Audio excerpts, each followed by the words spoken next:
What about the fact that new gambling laws give Blackpool the green light to become a British Las Vegas? What do you make of that? Are you a gambler? Little bit when I go on holiday, like going in the arcade and having a little flutter. Sure.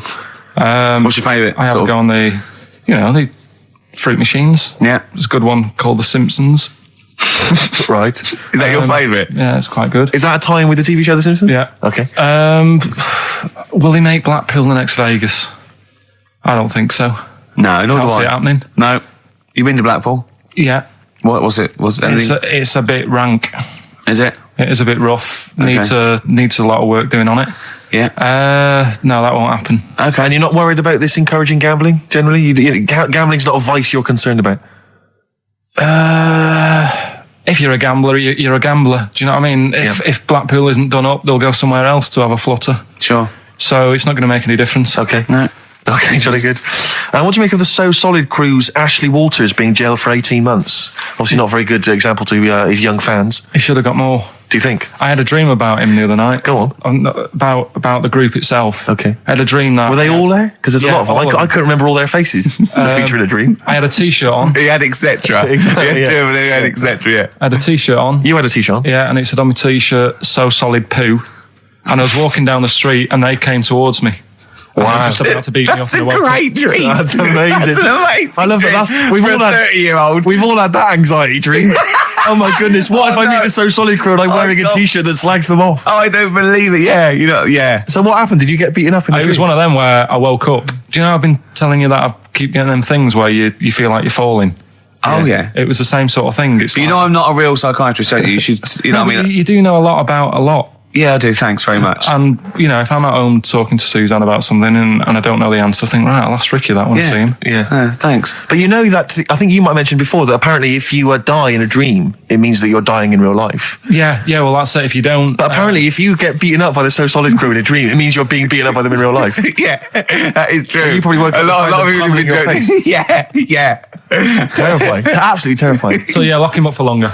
Okay. And finally, what do you make of Halle Berry becoming the first black woman to win the Best Actress Oscar? Did you see her speech? Got on my nerves. Did it?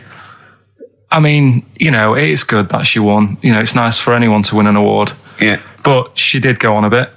And, I've been in that same sort of position. What? Placing an Oscar? Well, I got... what they used to do at school is... Okay. If you did a full month without being off, you got a gold certificate. Okay. And I did a month once without having a day off. And I went up and I didn't make a fuss.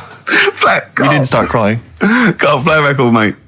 Well done, then. Were you the first kid in your school to do that? I don't think anyone else got the certificate. It was only because I was never in. They tried to encourage me to come in. It was just for you. They mounted an entire ceremony just to Karl encourage you.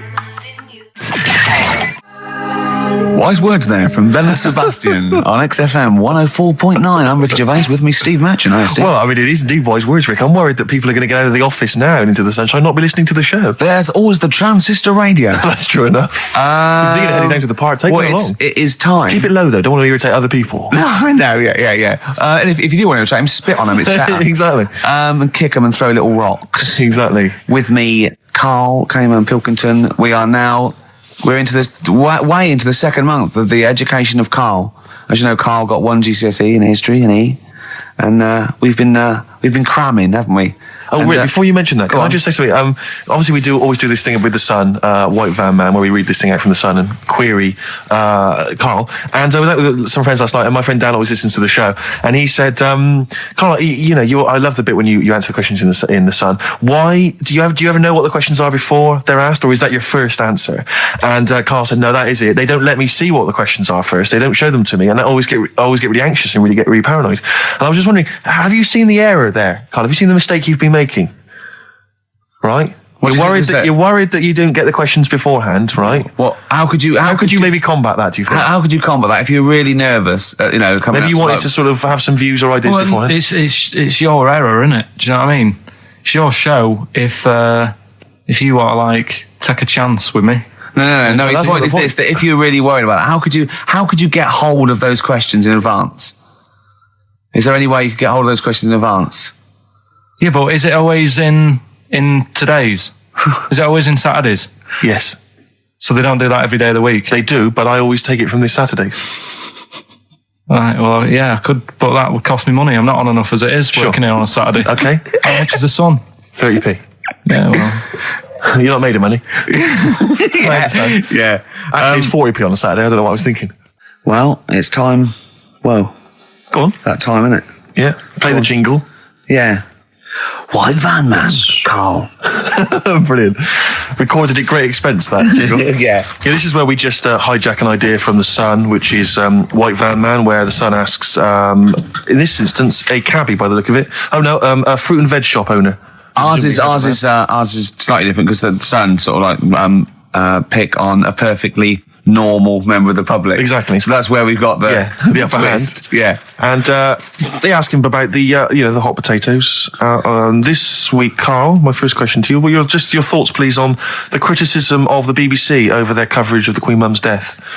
What do you make of this? You're aware of all the criticism that Peter Sissons asked some probing questions? No, I thought it wore was a burgundy tie. I thought that's it. Yeah, he just had it didn't show respect. He just had a burgundy tie on.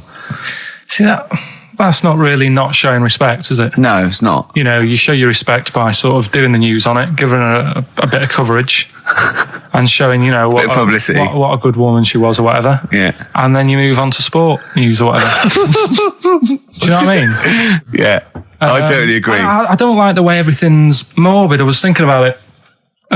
It's like, the way in birthday cards and that, people always put funny things in them. I think you should save things like that for funerals, for like funeral cards and that, and try and cheer people up at times when they're low. Do you know what I mean? Because on your birthday, you're quite happy anyway, so you don't need someone putting a funny comment in a card. I think, when you send a card... What would you suggest? Well, Whoopee cushion, but on the vicar's chair. How would you liven up the funeral? Just little things in the card. I mean, you're just writing stuff like, well, at least you're still alive or whatever. So as you're giving the eulogy... that'd be good. So supposing someone's husband's killed in a car crash, you go around with some flowers and a little card, and it says, at least you're still alive. Well, maybe something funnier than that. Well, maybe like if you got up to give the eulogy during a funeral, just wear a pair of comedy tits. Yeah, or those glasses that are eyes on sort of springs. But why has everyone got to be so sad about someone dying? No, what annoys me is that when you see the people on television, they sort of members of the public, and they're crying about the Queen Mother, who was sad when anyone dies, sad when anyone nan dies. She was 102, and it's sort of like I think they should cry. Well, there's a picture in the paper today. I don't understand it. There's a picture in the paper today of various people who were lining the the funeral. Kind of route yesterday, and there's a picture of a very young child, maybe sort of 5 or 6, on the arms of her dad, and her head bowed, and it says a young girl there weeps for the Queen Mother. And I was looking at it, and you can tell she's just tired. She's just tired and bored. It's so transparent that it's not crying. It's most just, what are we doing when their nan dies? Exactly. It's sort of like... But what is a 5-year-old girl going to be... Why is she going to be crying? The Queen Mum said, I can't believe it. Yeah. Teletubbies? No. The Queen Mum. Oh, not the tweenies. No, it's all in a minute. Yeah.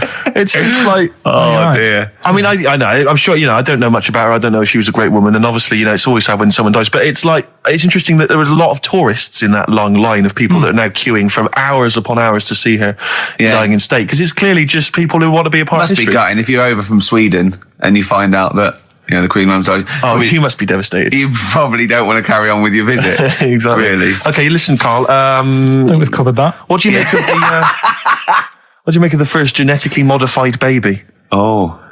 Are you worried about this? Do you know what did they do? What? Let me see what it says here. Isn't it just choosing the eye colour? Well, this is the concern, isn't it? That in the future you'll be able to decide whether it's a boy or a girl, how intelligent it is, what it looks like, is it handsome, is it ugly? Obviously, no one will choose an ugly baby, and so on and so on and so on. And so it means that where will it lead? Where will it end, Carl? Are you concerned? I've thought about this a lot. What will us three look like in the future if they're being, genetically modified beautiful people? What will we be like? How will we be considered in society? True, yeah. But we've talked about this before, haven't we? About the cloning thing. Yeah, that's a bit weird. Yeah. But I don't think it matters, because at the end of the day, right, you might look like some other kid, but it's the way you're brought up that will change your features and the way you are, your personality. If you lie, you get a long nose, don't you? Well, no, but listen, right, because I remember when we, I was growing up on this estate. This is going to be good. Go on. No, it's not. It's just an example of how this doesn't work. Go on. So we don't need to worry, sort of thing. Sure. Right? Okay. So I'm growing up on this estate, and there was this woman about 4 houses down, right, who's a bit rough. All right. Didn't fancy her. Oh God, no. right? But she had a Why? baby. Well, tell me about her first. I'm interested in this woman. Why was she? It was a very... So like being a man in a I dress. mean, I didn't grow up in a posh house or anything. And I'm not saying that if you live in a bit of a rough house, you're a bad person. What did she look like? But anyone can Tattoos? clean up. Looked like Tony Green with a fag on. They didn't clean up much, right? Oh. Which, even if you've not got a lot of money, you can still try and make a place look nice. Yeah. Right? But she didn't. And a kid used to take a horse into the house. Sorry. Whoa, Neddy. What do you mean a kid used to take a horse into the house? Where did he get a horse? Must have nicked it from somewhere. Must have done. You've seen a horse in it? No. What, is that from outside the saloon round the corner? Yeah, was it just tied up with a bit of lettuce? Right? Oh, that's great. Did Big Jake come looking for it? I'd been out. Oh.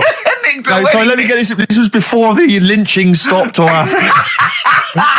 Where did he get a horse from? What do you mean he must have nicked it? His mum said, where'd you get that from? I bought it. All right then. But keep it out the kitchen. I don't want you going Catlin rustling.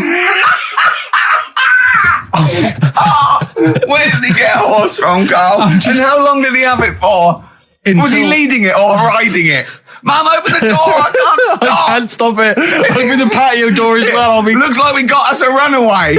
What do you mean? I don't know, but the thing is, they couldn't afford to buy one because they're not cheap. So I'm just guessing. Maybe that's wrong of me.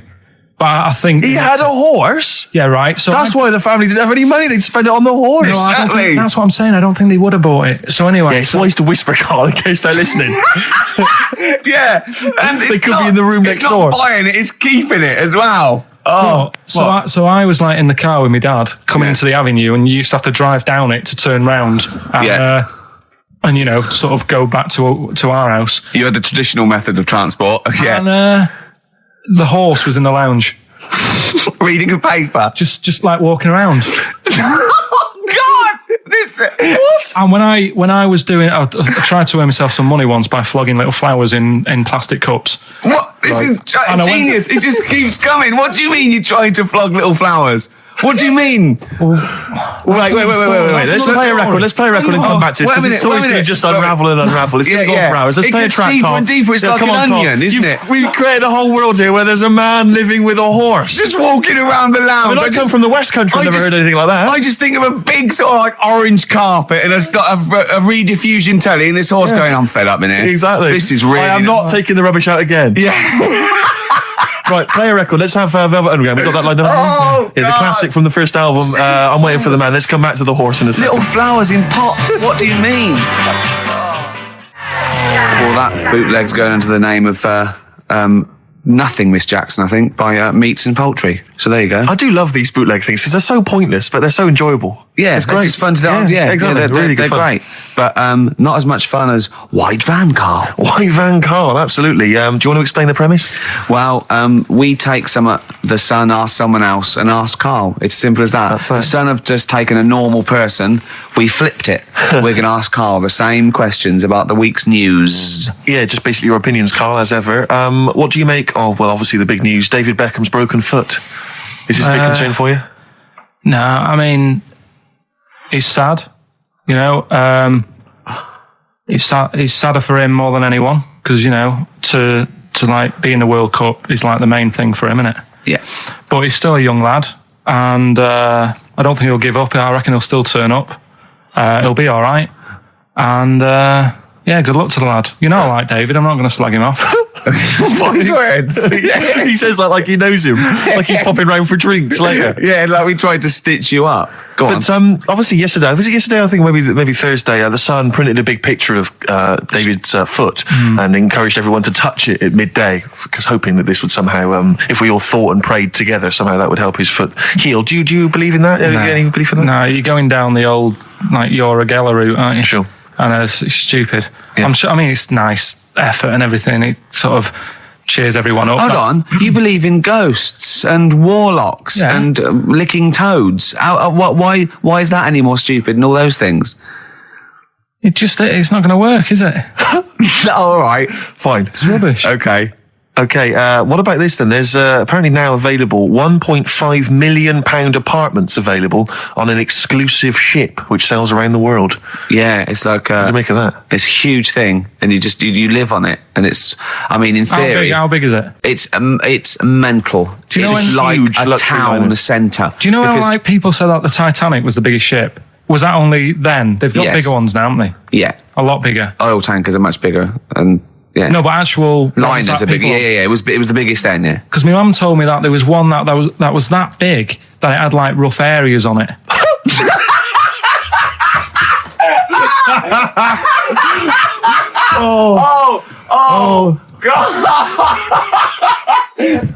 Don't go starboard. Oh God! No, but do you know what I mean? It was like we're thinking of moving. We're seeing Yeah. the captain. We're thinking of moving to a nicer area.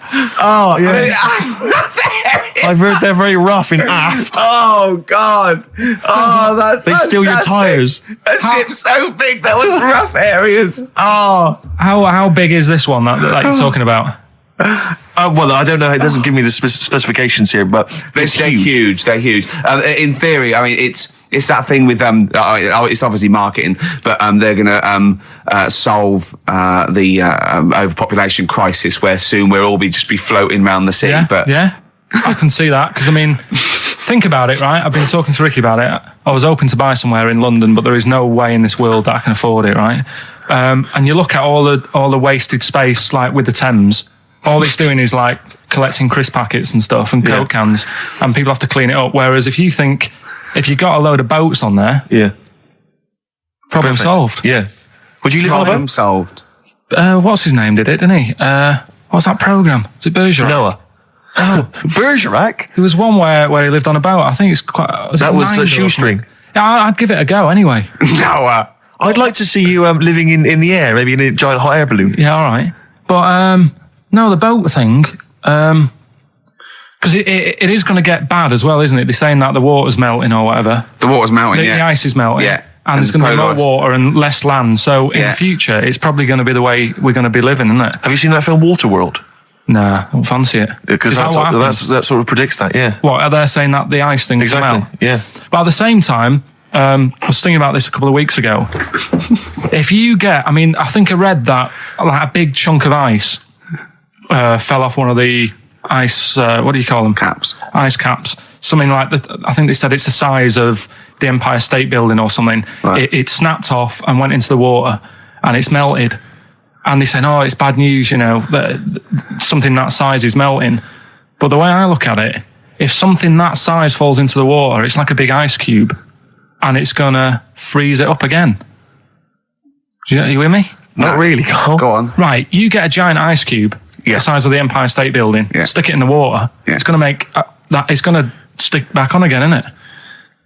Well, It's no, gonna stick back only on if it again. freezes up again. Yeah, well, do it you will mean it's freeze up. The well, it water's going to won't, get cold again because you've just put a giant ice cube in the water. So when you put an ice cube in a drink, the drink doesn't freeze, does it? No, the because ice it's not. melts. If you put one the size of an Empire State Building in your glass of Jack Daniels, it's going to make it freezing. It's not going in a glass of Jack Daniels, it's going in the ocean. I know, but I'm using my fables. Imagine a world. Use your brain instead.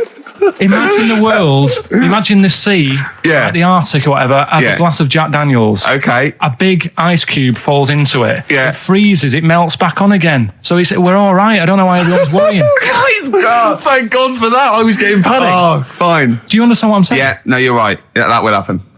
Should we play some more music and then come back to White Yeah, Man Carl? this is better than ever. This is dynamite this week. The Shining, yeah, on XFM 104.9. We're doing White Van Carl. Got another one there? Well, it's just your thoughts really on the Queen Mum's very British send-off that she was given this week. Yeah. What do you make of all those people queuing up to see her? Did you think that was incredible? Right. Well, what we said last week, there was I don't quite understand why there was so many people there who were like getting really upset. Do you know what I mean? Really upset, crying and stuff. And you can lose someone who's like related to you, and you don't cry like that. You sort of sit there and you think back to what you did with them and stuff, and then that's it. But the queue thing, wasn't it like miles long and stuff? Yeah. It was, yeah. Right. I was sat watching this with Sue. 12 hours queuing. Yeah. It never got to 12 hours. It did, but that was did. the estimated time. No, but how long is a queue when they're just like, walking along? Think how far you can sort of like stagger in 12 hours. Incredible. It's been ridiculous. Yeah. But again, if they want to do that, it's their time and that, isn't it? And it was at the weekend, so they could have. It's not as if they got out of work to do it. No. You know what I mean, they used their own time, so good on them. But I thought, right, what they could have done. Remember when I studied Che Guevara? Yep. Yeah. Right. And don't be offended by this. It was just an idea because they did it with Che Guevara. Remember when they cut him up? Yes, Remember? they cut him up. Yeah. What was the reason for cutting him up? Well, they cut up Che in order to try and. You told us that they were going to send bits of his body to Fidel Castro and various other people, wasn't that right? As a warning, wasn't it, though, to all to people like one to. Yeah, my understanding was that they cut him up in order to so they could bury him in different places, so that there'd be no shrine, there'd be not one place that you could go to in order to sort of make him into a martyr. A little bit like that. I've like I can vaguely see where this is going. 6 cues, and it's like number 1. You can, go and pay respect to her head or whatever. Oh, God. No, but I just was thinking the way of speeding it up. I'm not having a go. I'm not, because they haven't done it, so it doesn't matter. God. But they did it with Che Guevara. Yeah. Everybody would have felt like they've got close to her, and it would have speeded it up. No, I mean, but I can understand. Can I just say that genuinely, Karl is not being disrespectful here. This is his best idea to cut down the queues. So don't phone in. He's not suggesting we should have done this. He genuinely is. But I mean, he's not doing it to be nasty or wacky or he thinks this is a good idea. So can I just throw a thought at Che Guevara, who was like a powerful man, he did a lot for the world and what have you. Yeah. And have you heard that? I feel slightly responsible for this because have you heard of the quote, a little knowledge is a dangerous thing? Yeah. Okay. Steve, next one. No, just a very quick question. I can understand those that have queued for 12 hours to see the head. I'd be a little bit annoyed if I got there to find a toe. I'll tell you what, though. I'll tell you what they could do without chopping her up.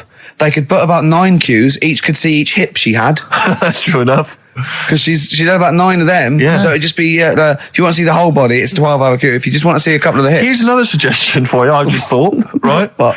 Instead of everyone queuing to see her, why not put her on a trolley and wheel her past everyone else? Running. So you could have some students on Rag Week. They can combine it, like when they're always pushing a bed. They could just run it along the queue. No, that'd be fantastic. That'd be disrespectful. Right, as opposed to the chopping up. So sure. Right. But just an idea. Just I apologise now. If anyone's offended. Anyone offended, I'm sorry. But Yeah. Okay, finally, this is more frothy. Liz Hurley lying low, apparently, at Elton John's house to try and avoid the press now that she's had a child. That's a good place to go to avoid the press. Exactly. Yeah, Elton John's house. Everyone seems to be friends with Elton John, don't they? Every celebrity's When friends they with... pop into Elton John's house, what is he running some sort But of... it was like when Robbie Williams was a drunkard and a drug addict, he went to Elton John's. Yeah, and who's the other fellow that went there as well? What's someone to recuperate and shoulder to cry on?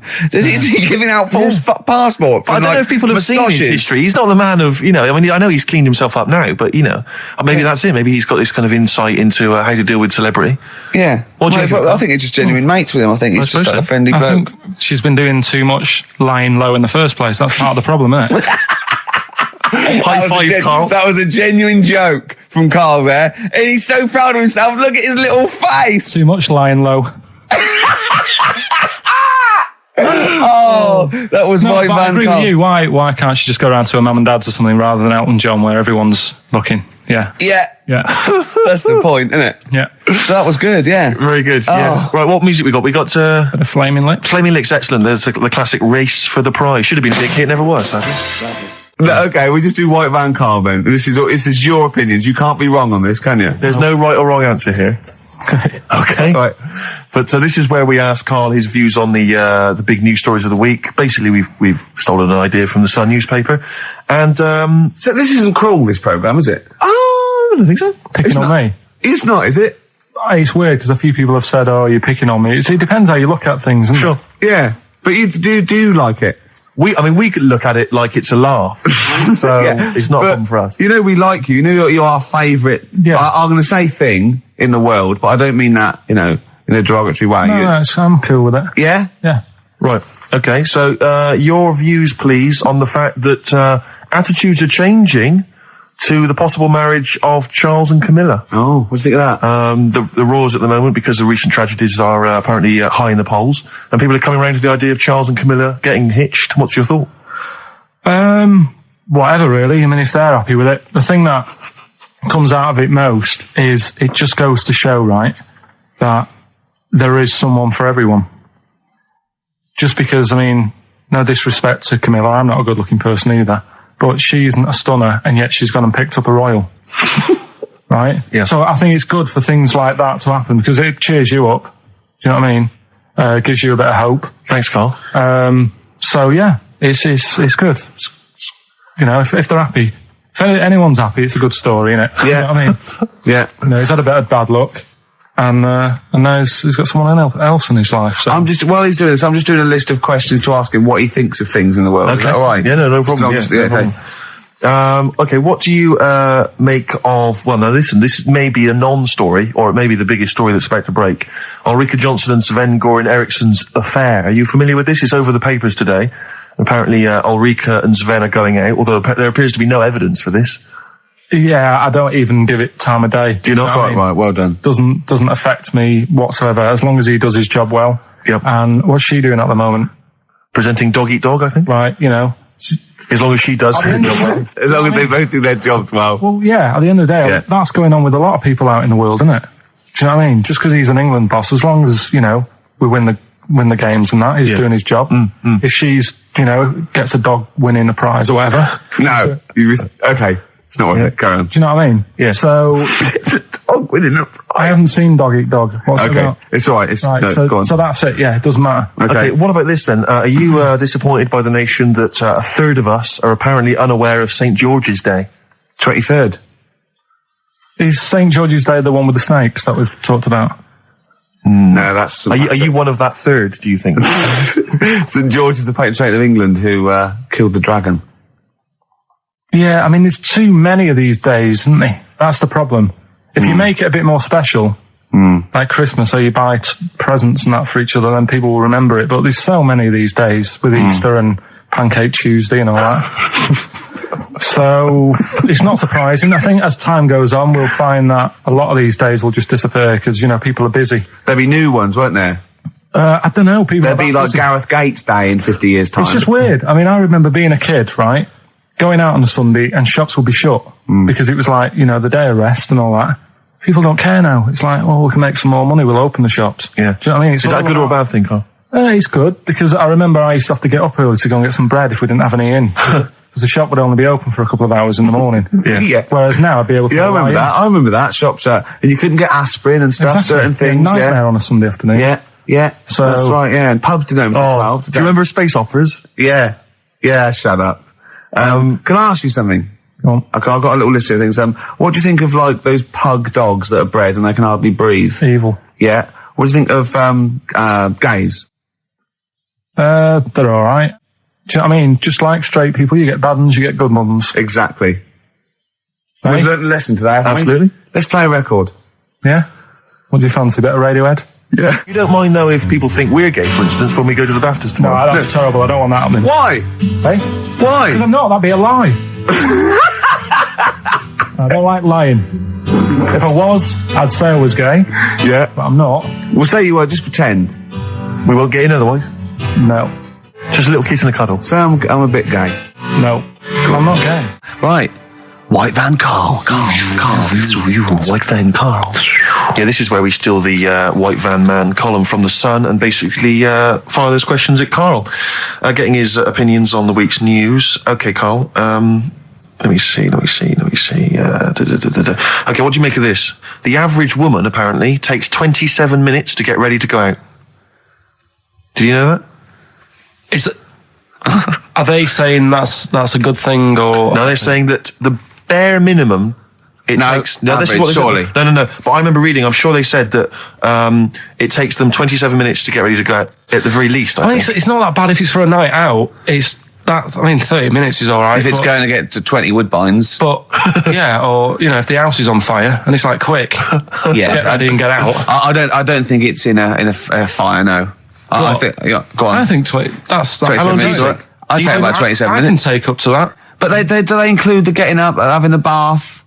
All Doesn't that? give me any more details. No? 27 Well, minutes. it's difficult to go by. Difficult to go on that one, isn't it? How long does Suzanne take to go out of the house? Depends. Like I say, if we're just nipping out shopping, The old flip flops and trackies on. yeah.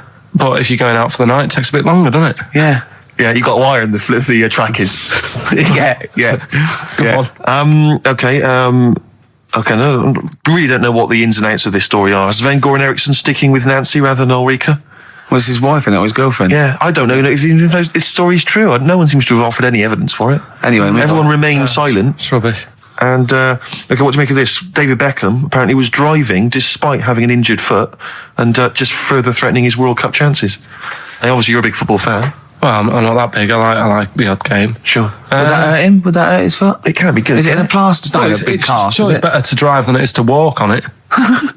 Good point. Fair enough. Yeah. Go on. Can't argue with Can't that. get the bus, can he? Okay, and what do you make of this fascist leader who's having a lot of success in the French presidential elections? What's he doing? Have you not come across this story? No. Right, this is one of the big political stories. He's got a far right that got nearly 20%. He's a far-right fascist leader, and he's having considerable success in the French elections. I don't think we should be asking Carl questions like this. Not something you've got to I'm getting scared. There's all sorts of bad stuff going on in the world that we don't know about. Yeah. But we know about this. Yeah, but you're better off not knowing because there's nothing I can do about it. You're absolutely right, Carl. Fair enough. I can't argue with that. Oh, God, man that's alive. fantastic. That is brilliant. White van for Carl. Yeah, White Van Carl. I mean, for those that don't know, we do this. We ask Carl the questions that the Sun asked someone else. That's right. The Sun every day asks some, average Joe his views on the week's big stories. Carl, let me ask you now. What do you make of Prince Harry smoking openly at a polo club? Are you aware of this story? No. Was it? Go on. Prince Harry, you know that he's one of the royals, Yeah. and he was seen smoking openly a fag, a cigarette, a polo. Third in line to the throne. Something like that, yeah. Imagine that. Someone smoking a cigarette was third in line to the throne. A cigarette, Carl. Is it a non-smoking polo club? Do you know, I don't know, but if it were, would that make things even worse for you? Well, No, yeah. seriously, what do you make of it? This is the whole, the furore is he's a role model, he's a royal. Should he be seen puffing away in a public place? I don't think it matters, does it? Not a concern for you? How old is he? Is he old enough to smoke? I think he probably is, yes. Right, yeah. Well, I think the trouble with this role model thing, with anything that's legal, it should either be illegal or not. Yeah. I just don't think you can impose things like that, because you could say that it is bad for you, and it is bad to start smoking, and it really is bad for you. It causes cancer and everything. But everyone knows that, don't they? Well, yeah, but you should either make it illegal or shut up about it. Sorry, this is Carl you're asking, isn't it? I am indeed. Sorry, So we can throw these questions your way as well if you fancy. Sorry, yeah. It doesn't matter. But Carl, what are your views generally? I mean, it's obviously cigarettes are perfectly legal and so on, but what about stronger narcotics? Because I know you're very scared of drugs and stuff, aren't you? I'm not a fan. I don't No, what's your concern? What's your worry? Just that you might get into them. It's Sure. like you might have them and go, oh, this is all right. Exactly, Carl. Yeah. Exactly. Although I was talking to you about it earlier, and you weren't very sympathetic about a lot of young people who have perhaps gone to crack or smack. You didn't you describe it as their own fault? Sometimes it is, isn't it? Yeah. I mean, I could have turned to it where I grew up, but I said, well, don't want to do that. It's not good for you. Sure. And I avoided it. You turn to ghosts. So you've got no sympathy for anyone who's a drug addict. It's their own fault. It depends, doesn't it? Sure. Do you know what I mean? You can be an addict if, I don't know, something. I'm trying to think of a nice way that Well, you most might people end up. start on stuff like that because something really traumatic's happened to them. Very few people go out for a laugh one night and go, let's all try it. Sure. So, but yeah. Just say no, I suppose, is the Just say attitude no. in the end. Listen to the cast of Grange Hill. Now, this will scare you. Now, Carl, you will be a little bit unnerved about this. Have you seen the film Jurassic Park? Yeah. You know what happened there? Well, according to the Sun here, it says scientists are planning to clone mammoths for a theme park. Look at his face. Look at that. He looks like a dog caught in the headlights of a car. He's terrified. I love Carl. He sprung to attention Carl. there.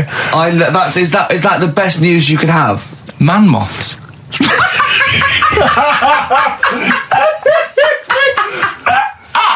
Right, Yeah, man moths. I Man love moths. the fact that that's why he was so excited that they bred a man moth.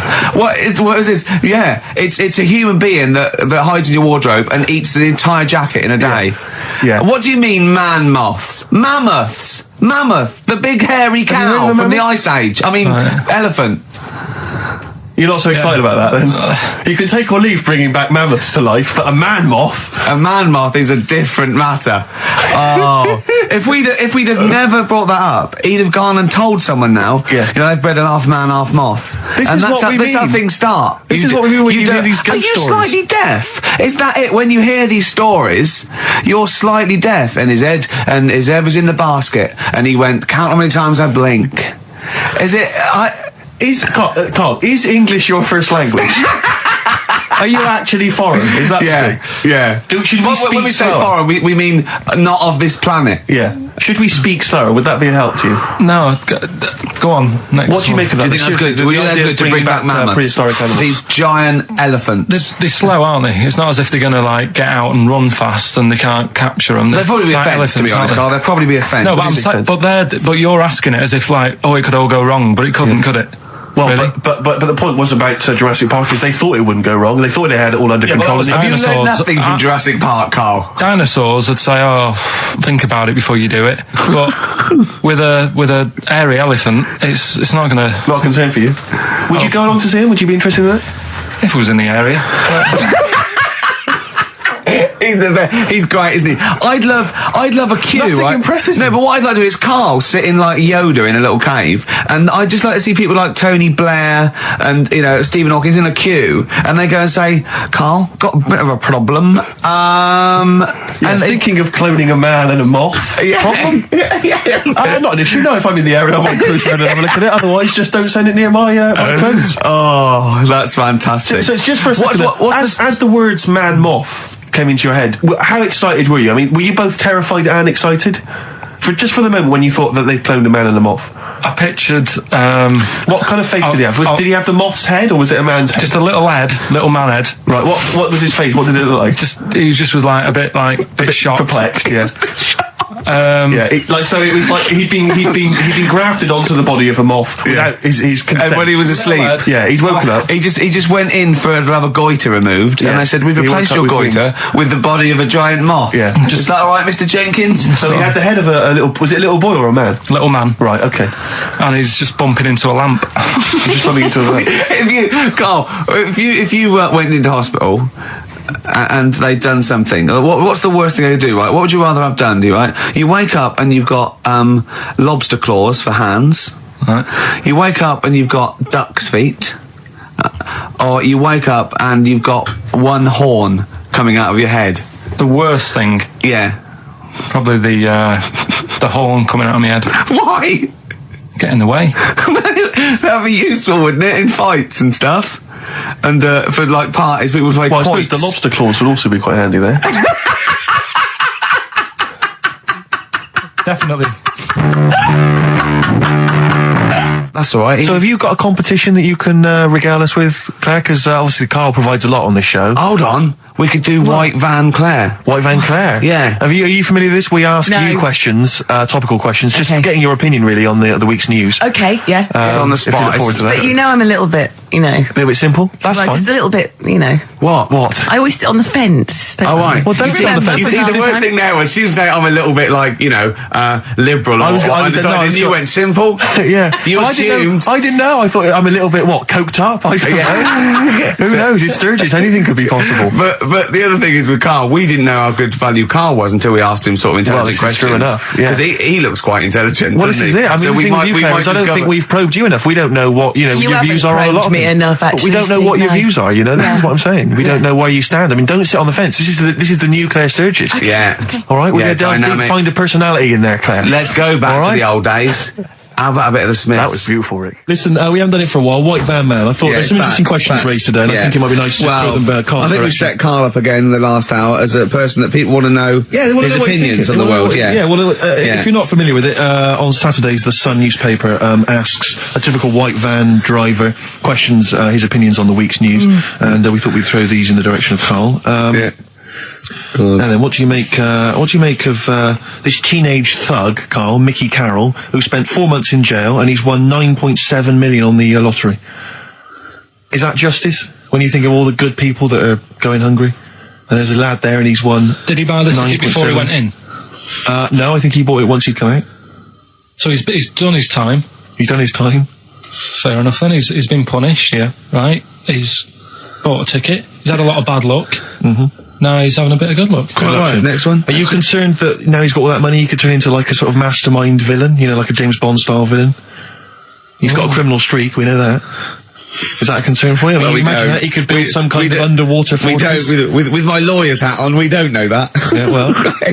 God. Well, he'd have to prove that he didn't have a criminal streak. I'd say you've been in jail for 4 months. Yeah, well, sometimes people are bad because they haven't got any money, so he might be Interesting an point. angel of gold now. Or whatever his name is. 1 in 5 children aged between 11 and 16 go on booze binge sessions at least once a week. That's terrifying news, isn't it? Kids, they know too much now. Yeah. You despair. You despair. I know, right? Yeah. Listen to this one, right? Go on. My dad had me niece in the car, right, running her to school one day, and she was in the back of the car with a mate, and they were chatting away about stuff like kids do. And he got onto the topic of one of the mates who he said, I mean, you've got to remember, my niece, this point, was probably about 5 or 6, something like that, right? In the back of the car, talking about My Little Pony, whatever it is they play with. Subject changed. Oh, that Lisa in our class, she's a lesbian, isn't she? Right. That was that's what they were talking about. Yeah. Chatting away about it. Just openly talking about lesbianism. And probably, this is the topic that they're talking about in the pub when they're having out drinking. Yeah, but they might have thought a lesbian was a funny word or something. You don't necessarily know the ins and outs of it, do they? He's weird though, isn't it? Because when I was younger at school, you didn't you swore a little bit, but it wasn't like major swear words, and you sort of did a little bit of nicking, but nothing like they get up to now. I mean, My girlfriend, when she was about 7 or 8, she was walking to school with her mum, and she called her a C-U-N. Right? You are, Joe. No, she said, because she thought it was she said she thought it was a big furry animal. So she was being nice, and I remember, where'd you do that? Where'd you do that? Like, just heard it at school. So they might not know what it means. Well, I tell you, I'm gonna have to use kind of euphemisms here to tell this story. But when I was at school, I learned, the stronger version. It's not the same word, but it's very similar with one letter changed. I'm going to use twit. yeah.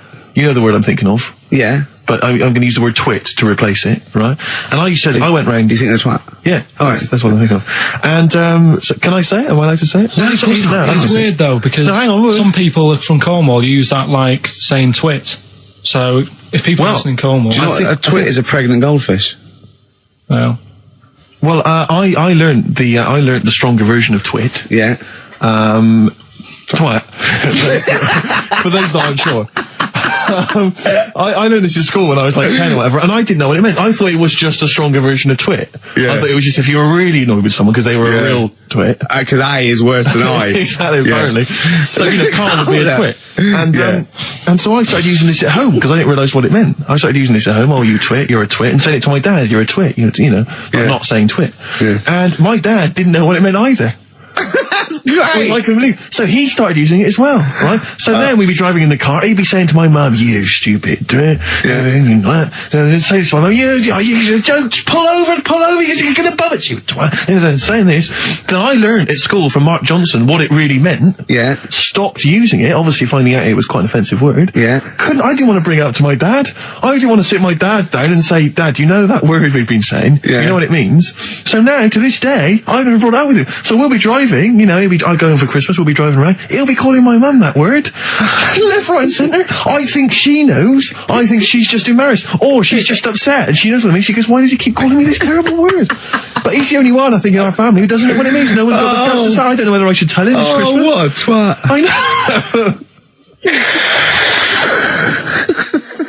It's a long time since we've had any white van, Carl. For those that don't remember this particular hot feature, we basically ask Carl some of the questions that are asked of a white van driver in the Sun. They always have this on Saturday afternoons. Anyway, here's the first one. They're not fascinating, Carl, but I'm just interested on your take, really. Yeah. What do you make of Cilla Black quitting Blind Date after her husband sent a message from beyond the grave? Are you familiar with this story? I didn't know that. What's that? She went to see a medium, and supposedly her husband passed on information through the medium, which was incredibly vague, but persuaded her to quit live on air.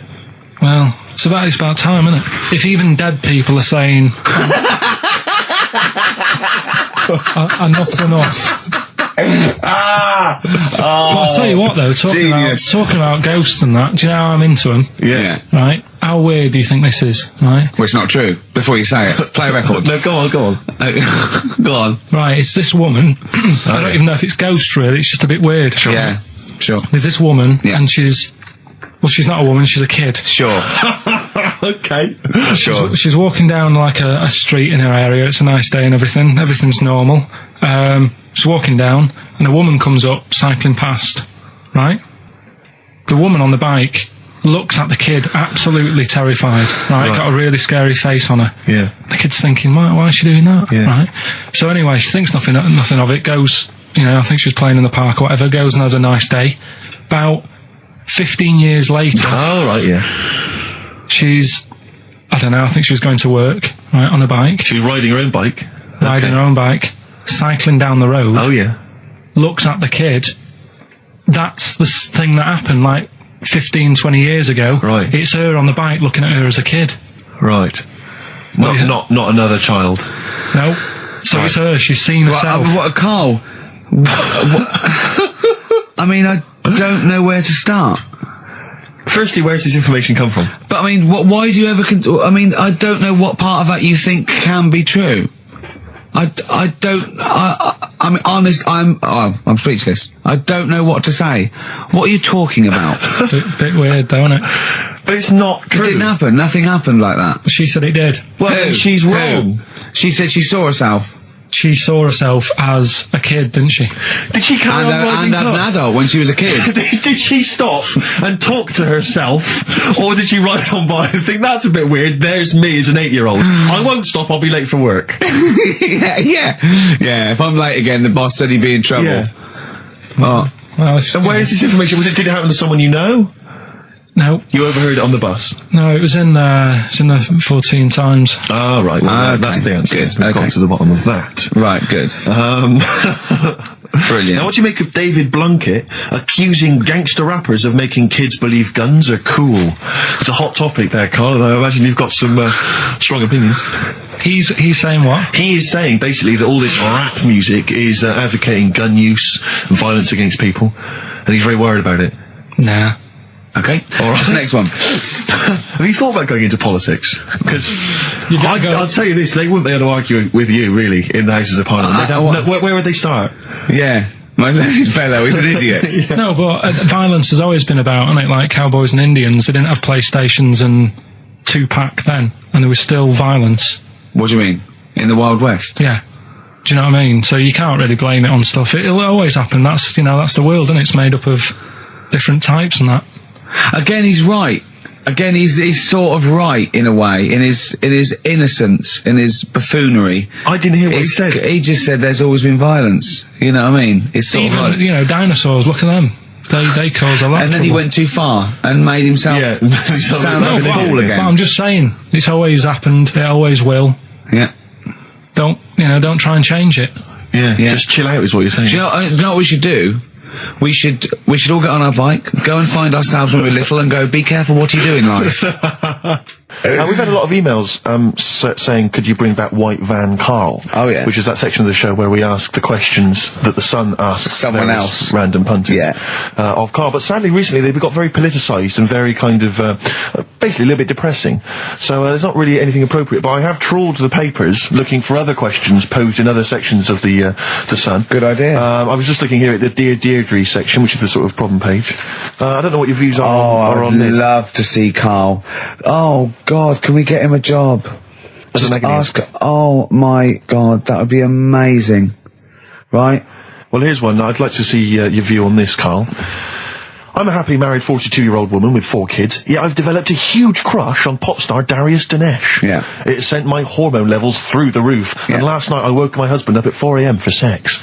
We've been married for 20 years and he can't believe his luck. Recently I've been having... I want to go to I'll stop you there. Why are you telling me? Wait Right, carry on. Sorry. Recently, I've been having erotic thoughts about Darius morning, noon and night. I haven't felt like this since I was a teenager and mad about Donny Osmond.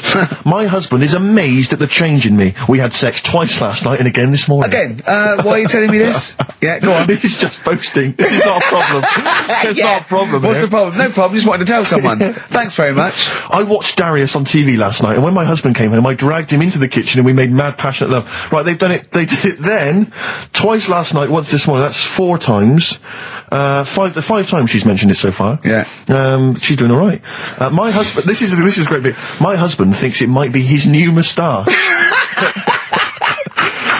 Or that I'm going through the menopause, but I know You were thinking of growing a moustache? I was thinking you think it would change it like with the ladies? I love the idea, that's what he thinks it is. He's telling his mates in the pub. You should grow mad with to me. these. Grow The with old these, Tom right? Selleck. 5 times in the last 24 hours. Hooray for sexy Darius. So, what do you make of that then? What are your views on that? Hold on though, if that bloke is reading that paper, that narrows it down It's a gotta bit. be, yeah. Who else did he know? His wife likes Darius, he's had sex 5 times that night, and he grew a new moustache. He's thinking, I wonder if that's me. Maureen. Yeah, go on. But what's your concern? Because I'll tell you what her problem is. She's worried that, the reason that she's now kind of overly excited and she's having this great sex with her husband is because she's actually fantasizing about someone completely different, younger. She's having these wayward thoughts, isn't she? She's a bit concerned about that. What's your concern? What are your thoughts? I reckon she's going to start shoplifting soon, coming out in hot flushes. Go on. Just, they're both happy, aren't they? He's getting what he wants. She's happy. I'd say, yeah, whatever, get on with it. Do you think that she should confess? She wants to be honest with him. I wouldn't, because not that many fellas like Darius. Right. So, if you're sort of thinking, oh, she'd rather have him than me, I don't What do you think Darius would think of this? He'd probably be happy with that. I mean, What would you do if you got loads of phone calls, right, from women going, Karl, whenever you're on the radio, I just have to do it. I just have to do it. Your voice makes me... I say, right, well, it's alright. I'd be happy with that. Would you? Yeah. I mean, just in case anyone is doing that. What would you do to sort of like egg them on a little bit, to help them out? What do you think? What sexy things would you say? What do you think is your quality? What do you think people would find, pretty horny about you? Is it your sort of mank wine, do you think? That just say this. London shit, innit? I say that, but, London, it's not that good, is it? Like I think you've done it there. So that's Say something quite sort of sexy though. Say something like, well, I love to love you. Say something sexy. Say that. No, say something sexy. Sue's answers to me, do you love me? I go, yeah, you're alright. I know that's true. Yeah. I know that's true. That's brilliant. But because one of the things that Deirdre says is that she's wondering if this marriage is going a little bit stale and needs to be freshened up. They need to give a new spice, a new spin to the marriage. What would you do? What advice would you give to spice up, something that they've been married for quite some time? Get Darius, all Darius things, get David Snedden's new video on the telly. What do you reckon though, Karl? Just treat them. Do you know what I mean? Just surprise them now and again with stuff. That's what I do. It's what you've got those condoms, didn't you, that you got 2 for So, hang on, what? You've never done that? What? You've surprised Suzanne with what?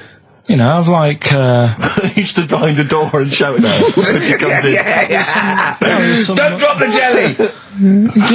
just the usual stuff. There was some free chocolate delivered to work the other day. I took her a bit of that home. Nice of you, that's really thoughtful. She didn't like dark chocolate, but I said, well, it's a thought. So, I had it.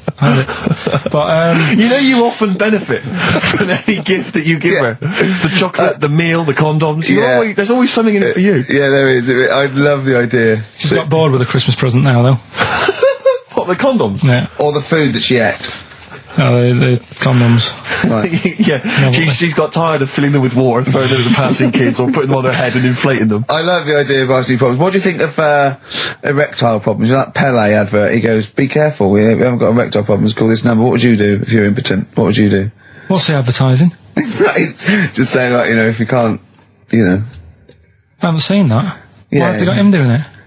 Well, he used to be able to keep it up for hours, the ball, and yeah. What would you do if you... To advertise that? No, if you suddenly couldn't get, what would you do? I don't think it'd bother me now. I know, you're 30! What's You're talking like you're an 80-year-old. Yeah, but do you know what I mean? You sort of been there, done that now. It's like the boxing and the dancing that I did. It was good as a kid, and now it's like, take it or leave it. You need to roast a Deirdre. He had a kid last week. Did he? Yeah. Who did? Badly drawn boy. Oh, right, okay. Badly drawn little boy, he's going to call it. Isn't he? Brilliant, Rick. Yeah. Well done. It's a sort of satire. I'd like to see that as a headline in a Stand and tabloid. deliver, oi, oi, money all your life. Now, going on. Oh, Carl, can we don't explain why panic. that's funny? Don't panic, Carl. I'm a professional. Don't worry. What's your concern, Carl? What's your concern? Nothing. Tell us. No. You can say. I can't. You can. This is so unprofessional. It's what? What have we done? What, talking about wool? Right. Come on, Carl, what's the problem? What's the problem? You say. He's great, and He's so scared. Come on, Carl, tell us. I don't know all the ins and outs, so I don't want to get into it. What? The thing. No, Well, you look, can- you can't. People are perplexed now. What's the thing, Carl? What's the thing? What are you worried about? Say. Is it an email that's been received by the head of Yeah, XFM? you've got the email open. you can have the talk about. You can say what it. Okay, let me just without, say. you know, I don't understand it. Please know that under a ruling at the Old Bailey, any reference to Adam Ant's state of mental illness in any news report will constitute a breach of the ruling and therefore lead to serious action from his lawyers. That's right, and that's true. That's subject we can't talk about that. You can play his records and Sing his classic songs. Sing songs. Yeah, well, it's best just to leave it, isn't it? Yeah, well, that's what Carl was a little bit worried. There's no way I was going to mention that or influence anything, and I totally agree with the law, so don't panic, Carl. That should have never been sent to you. Why? Because it's like, accidents happen. Go on, then. When things like that happen, right? You've been told not to mention it, Yeah, and you're like a little kid. yeah, And once things are in your head, yeah. it's difficult not to mention it. But I'd say if you didn't know about Churchill, you've learnt a bit today. I was Especially also, can people call in to yeah. all these If you fellas want. taking cocaine? What's I the- think I'm right. what's the It's number? 08700 800 1234. Yeah. Give us a call, XFM 104.9. Did Winston Churchill and various other dignitaries take coke during the war? During the war, staying up for the war effort, but emergency summits and meetings. I think it was. I think it's been documented. I could be wrong, and let me tell you now, it's not happening today. Wow, Pete, you're on there.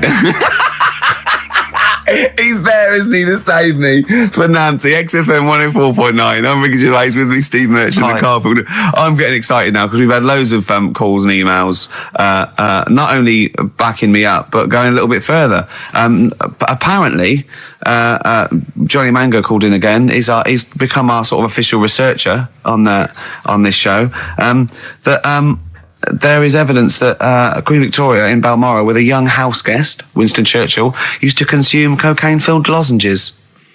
So there you go. Also, MDMA was a precursor of sort of ecstasy, a derivative, and that was big in the day, giving soldiers, a little pick-me-up. So it's not so mad, is it? It sort of Winston makes Churchill sense taking because cocaine, he is it? was into his speeches and that, and they say that coke gives you sort of, the balls to stand up and say like... Not that that's a good thing.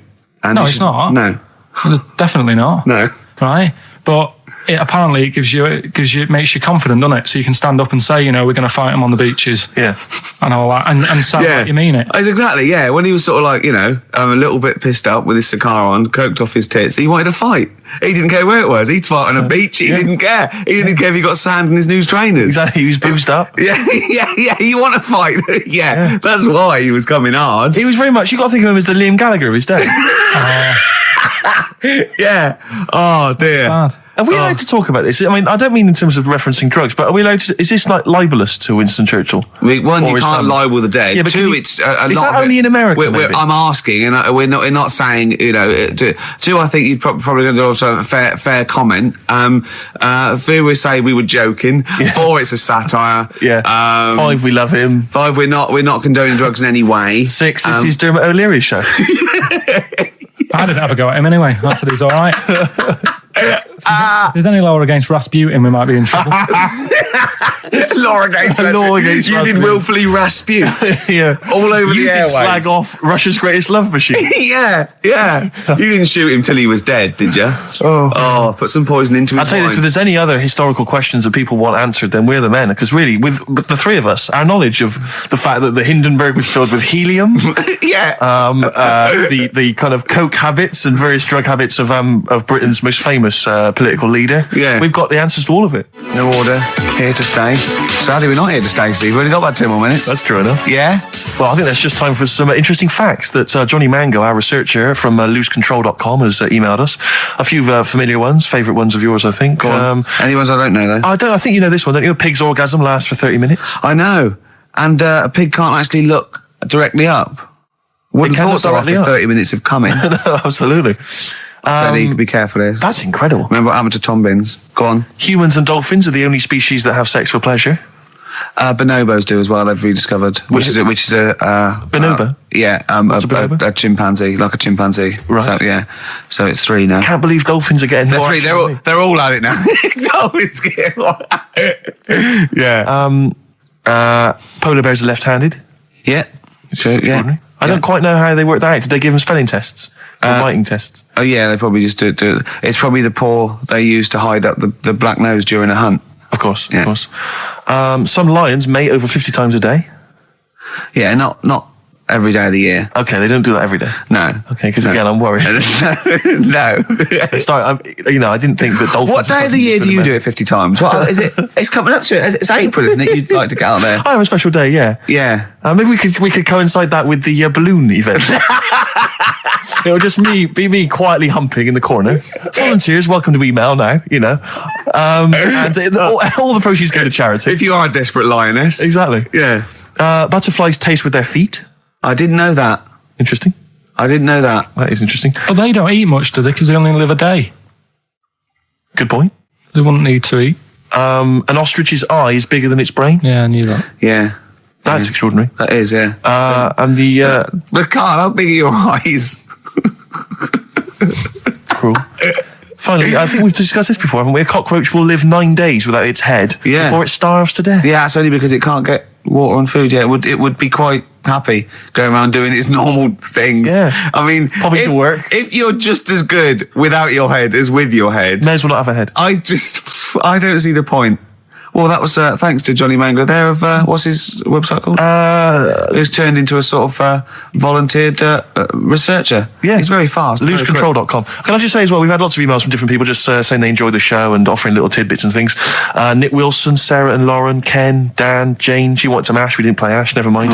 Lee, Jez, Derry, there's loads of people there. Well, I'm gonna, again, we were talking earlier about, you not caring about being like a geek or a freak or not trendy. No, I'm just saying. I am trendy, yeah. And I know, yeah. And I'm going to play a bit of an easy listening. I apologise to those people who still tune in and expect to hear 2 hours of new metal or Gorillaz.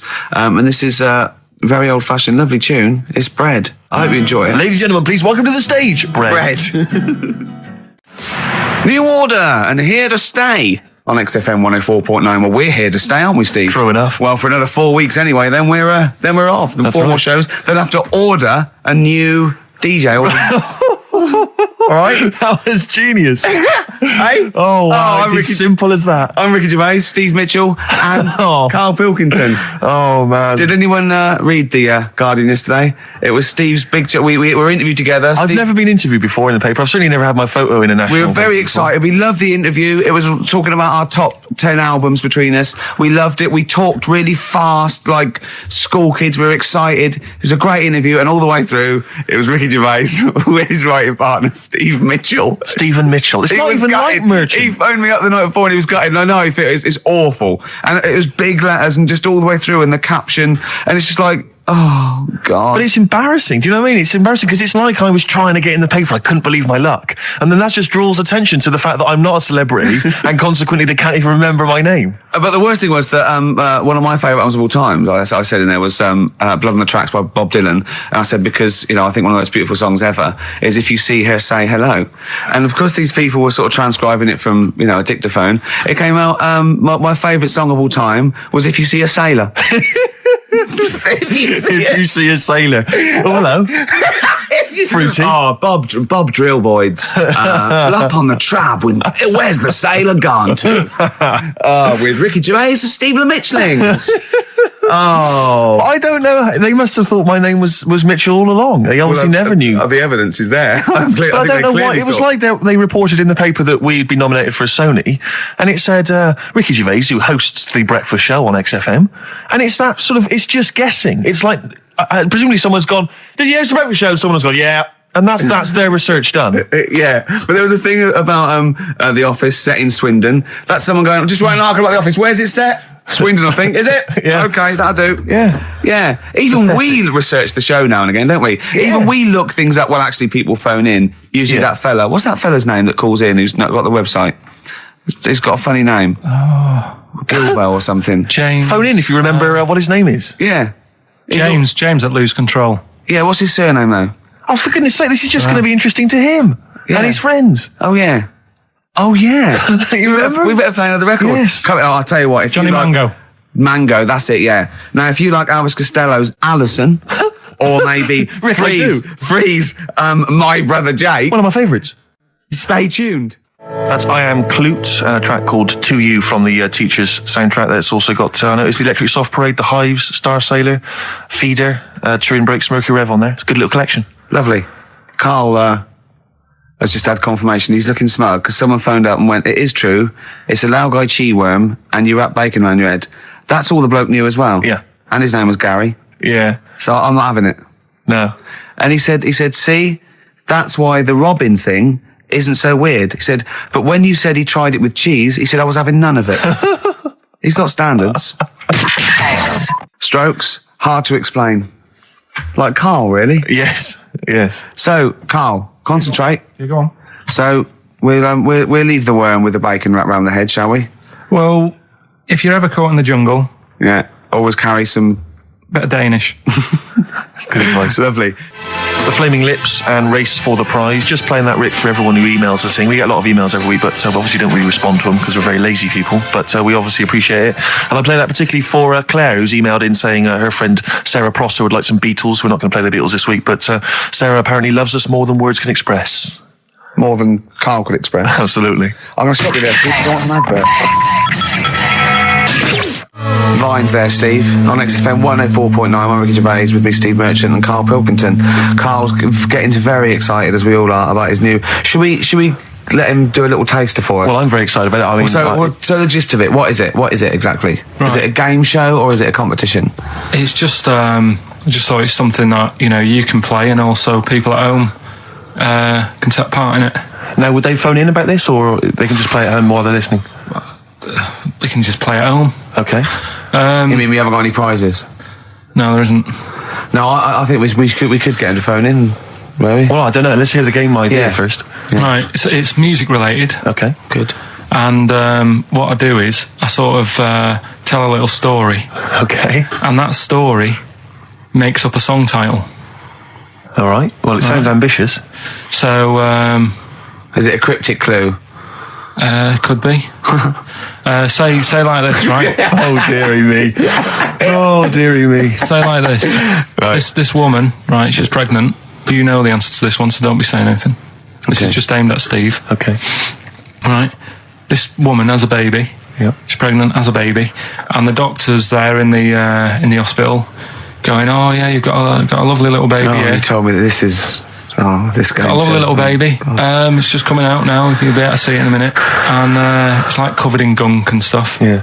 And he's going, yeah, it's nearly here. It's coming out. I see its little head and that. And he gets hold of it, and it's full of all this gunk, right? The baby's full of gunk. Yeah, like the Covered in gunk or full of gunk? covered in it. Right. And he goes, here you go, get hold of your baby, and he drops it. Right. What song's that? There's so much irrelevance there, Steve. I can't tell you. It's not a cryptic clue. It's not a cryptic clue. Because only... the gist of it is relevant. That isn't the best one. That's just... Right. I mean, there is just... There's things there that you were dwelling on and thinking of pun. Don't. Just go for gut instinct. What was it? What was that? Right, I just need to try and get the basics of this. There's a woman, she's pregnant, she has a baby. Yeah. The baby's covered in gunk. Yeah. Right. And because of the gunk, the doctor drops the baby. Yeah. And that's all I need to know. Yeah, that is all you need to know. Yeah. The pregnancy's largely irrelevant. Okay, what are the key elements? It's the birth and the doctor dropping it that are the irrelevant. The relevant birth thing. and the dropping of the baby. Yeah.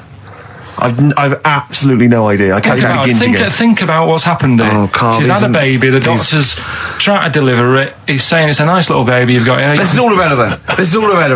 Right, let me tell you this. So just to be fair to Steve, so he can get into your mind. Right, this is not a traditional cryptic clue, logical problem. Or this is Carl. What song am I thinking of? Right, that is Underworld, Born Slippy.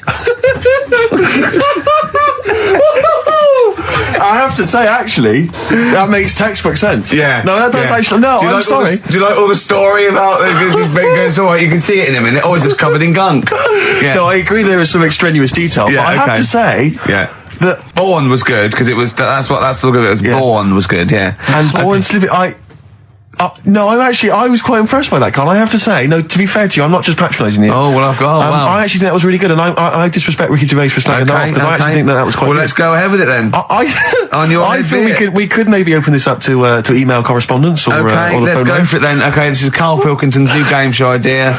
It's just what's the song? Karl Pilkington presents What's the Song? Ladies and gentlemen, please welcome to the stage Mr. Karl Pilkington.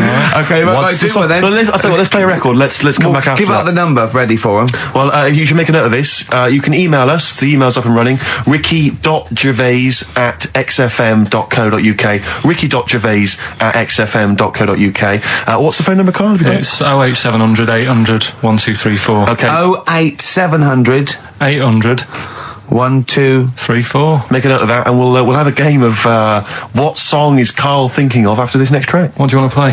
What have you got lined up there? Continuing again. I've got old fogies who were good once, and I won't hear a thing said against the new kids out there. It's not old new metal, is it? True enough. This is Cat Stevens' a little known album, Mona Bone Jack On, and this one's called Trouble. It's a lovely song. Cat Stevens, Trouble from Mona Bone Jack On. On XFM 104.9, playing some new songs, playing some old songs. True enough. Playing some old games, some chit-chat, some tears, some laughter, and Karl Pilkington with his brand new show, What's the Song? What song am I thinking? No, I mean... You're nervous about this, aren't you, Rick? I am. You're worried. Well, because I've heard some of these clues before, and they're ramblings. Sometimes they're close to ramblings of a fool. Right, and it really is like those. What am I thinking? Yeah. I don't know though. I actually was genuinely impressed by Born Slippy. I have to give him the benefit. That's one of the better ones because that was short, sweet, and it worked. Some of these you say they're not going to be quite as pissy. Some of them are like Emily Bronte novels. Now listen. We're just going to go for it then. You do it, and we just get people to call up because I want to see the general public's confusion trying to work out. Why don't you give us your next clue, and then we'll play a track, and then we'll hopefully have people on the line after the track to try and answer it, and you can recap briefly. So give us your clue now for what song am I thinking of? Right, this one. It's about a woman. And she's just normal, nothing wrong with her, or so she thinks, right? But there's the twist. Is this like the Tales of the Unexpected? And she's got she's got her mates and she's having a normal life, having a good time and that. And then this thing happens, right? And she starts to stink. And she can't have a bath, right?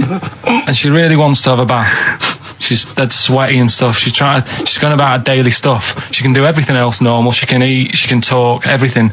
But for some reason, she can't have a bath. Is there a coal mining husband in the bath? Yeah. Is this Born Stinky? She can't have a bath. So a woman can't have a bath? Yeah. Or a shower. She can't. Okay, leave it there, Rick. Don't try and guess. It's not for us to guess. The general public can phone up and ask questions, so I just I'm go not sure for it. They can they? I think so. Otherwise, we don't want just people phoning up and I'll tell you what about this? Why don't they can ask one question? Yeah. They can ask one question of Karl, then they have to make a guess.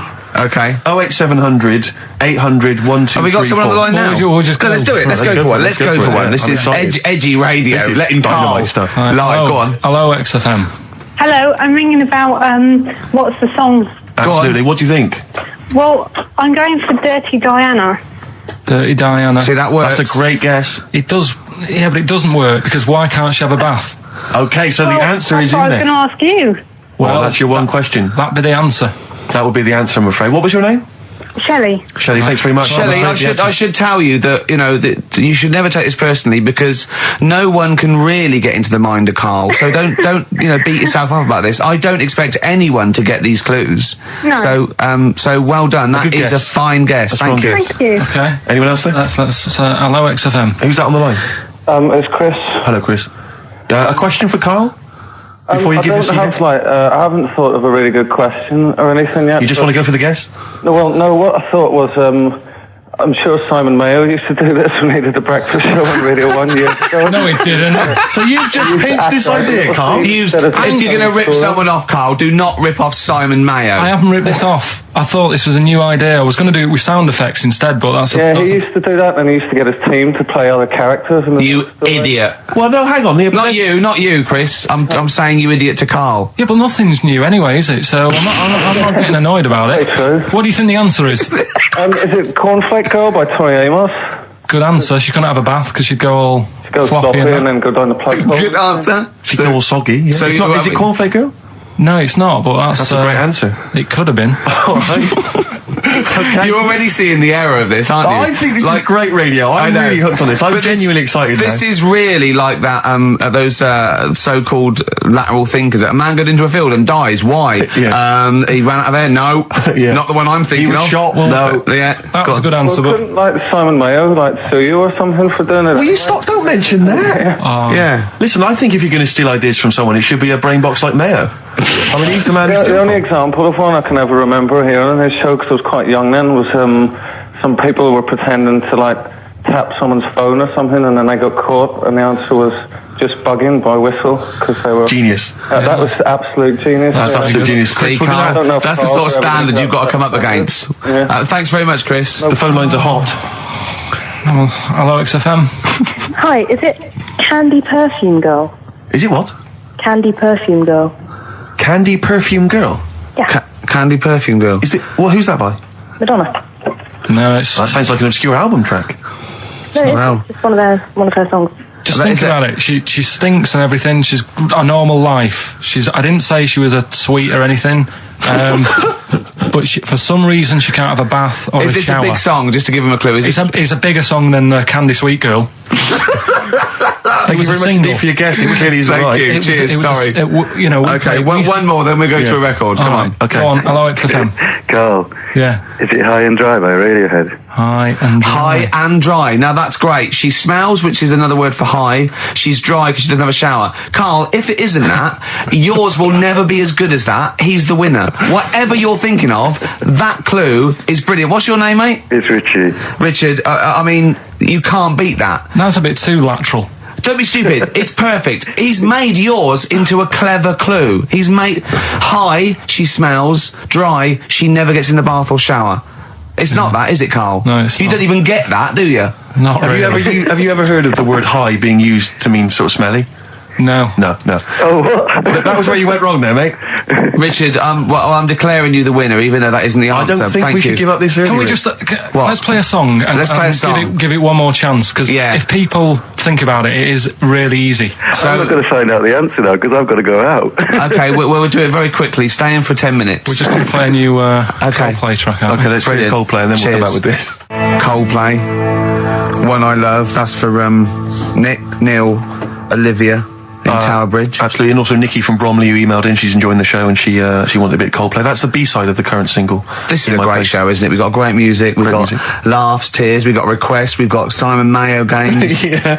It's just like Radio 1 for less Exactly. people. Exactly. Radio 1 for less people.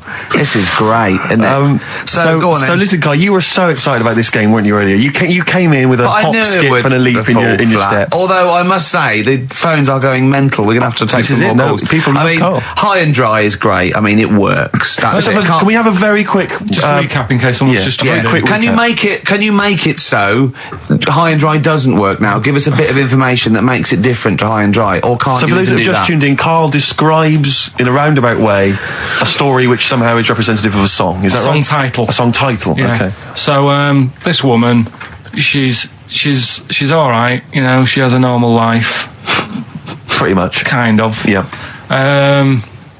There's probably a few things actually that she can't do thinking about it. But the main problem would be having a wash or having a bath or having a shower.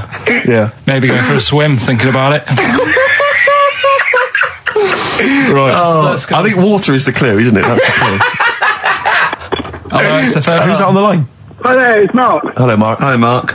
Right, What do you it think? smells like Teen Spirit, Nirvana. No, it's not. That's a great guess. Smells like Teen Spirit again. He's also No. brilliant. Thank you, Mark. Well done. No, it's not that. All right. Hello, XFM. Oh, that's a dodgy mobile. Oh, that's a bit of a clue. A dodgy Hello, mobile. XFM. Oh, they've just given up. They've all been going for Smells Like Teen Spirit. They just hung up. Hello, XFM. Hi, is it She's Electric? Excellent. She's electric. It makes sense. That's fantastic. Oasis, Carl. she's electric. Why does she smell? Because she doesn't have a bath and that. Because she can't have a bath or a shower. What's your name? Neil. Neil got it. Neil got it. So, did you get it straight away? No, only during the song. A process of elimination from all the other wrong answers. Yeah, basically. So, She's electric. Rick, I have to say, you're holding your head in your hands, and it looks like you want to shoot off. But I have to say, I thought that was quite good. I genuinely thought that was quite good. But it's not a cryptic clue, is it? Because it's not. She smells. There's a few things you can't do. She's electric. yeah, but do you understand what I'm getting at? She's electric. I always understand what you're getting at, Carl. That's never been a problem in the years I've known you. Neil got it. Yeah. She's I have to electric. say, Rick, I think you're down on this idea. I could definitely see that ITV1 replacing Celebrity Get Me Out of Here. Karl Pilkington hosting. Simon Mayo on the phone Exactly. to the lawyers. Well, Neil, there's no prizes or anything, but well done. Well done. That was well worth it. Right. Well, you go away with the award in the knowledge that you've beaten Carl. Yeah. You can secure the knowledge that you thought how Carl does. Absolutely. Well done, Neil. I have to say, I think you're being harsh on him. I think that's a great game. All right, let's do it again next week. I then. thought that was a great game. Yeah. Brilliant. Well Play a done, record. Carl. Play a record. What do you want to play? Oh, I tell you, we've been playing some oldies, Rick, and I've enjoyed them all. But I think I've been in love with this song for many, many years. And when I saw it, reminded of it in Con Air, the film Con Air. Remember, they stick it on in Con Air, and it's just dynamite. Lynyrd Skynyrd. I love this. Sweet Home Alabama. Oh, play turn it. this up. What's this one up? Crank it up. Turn it up. Sweet Home Alabama. Lynyrd Skynyrd.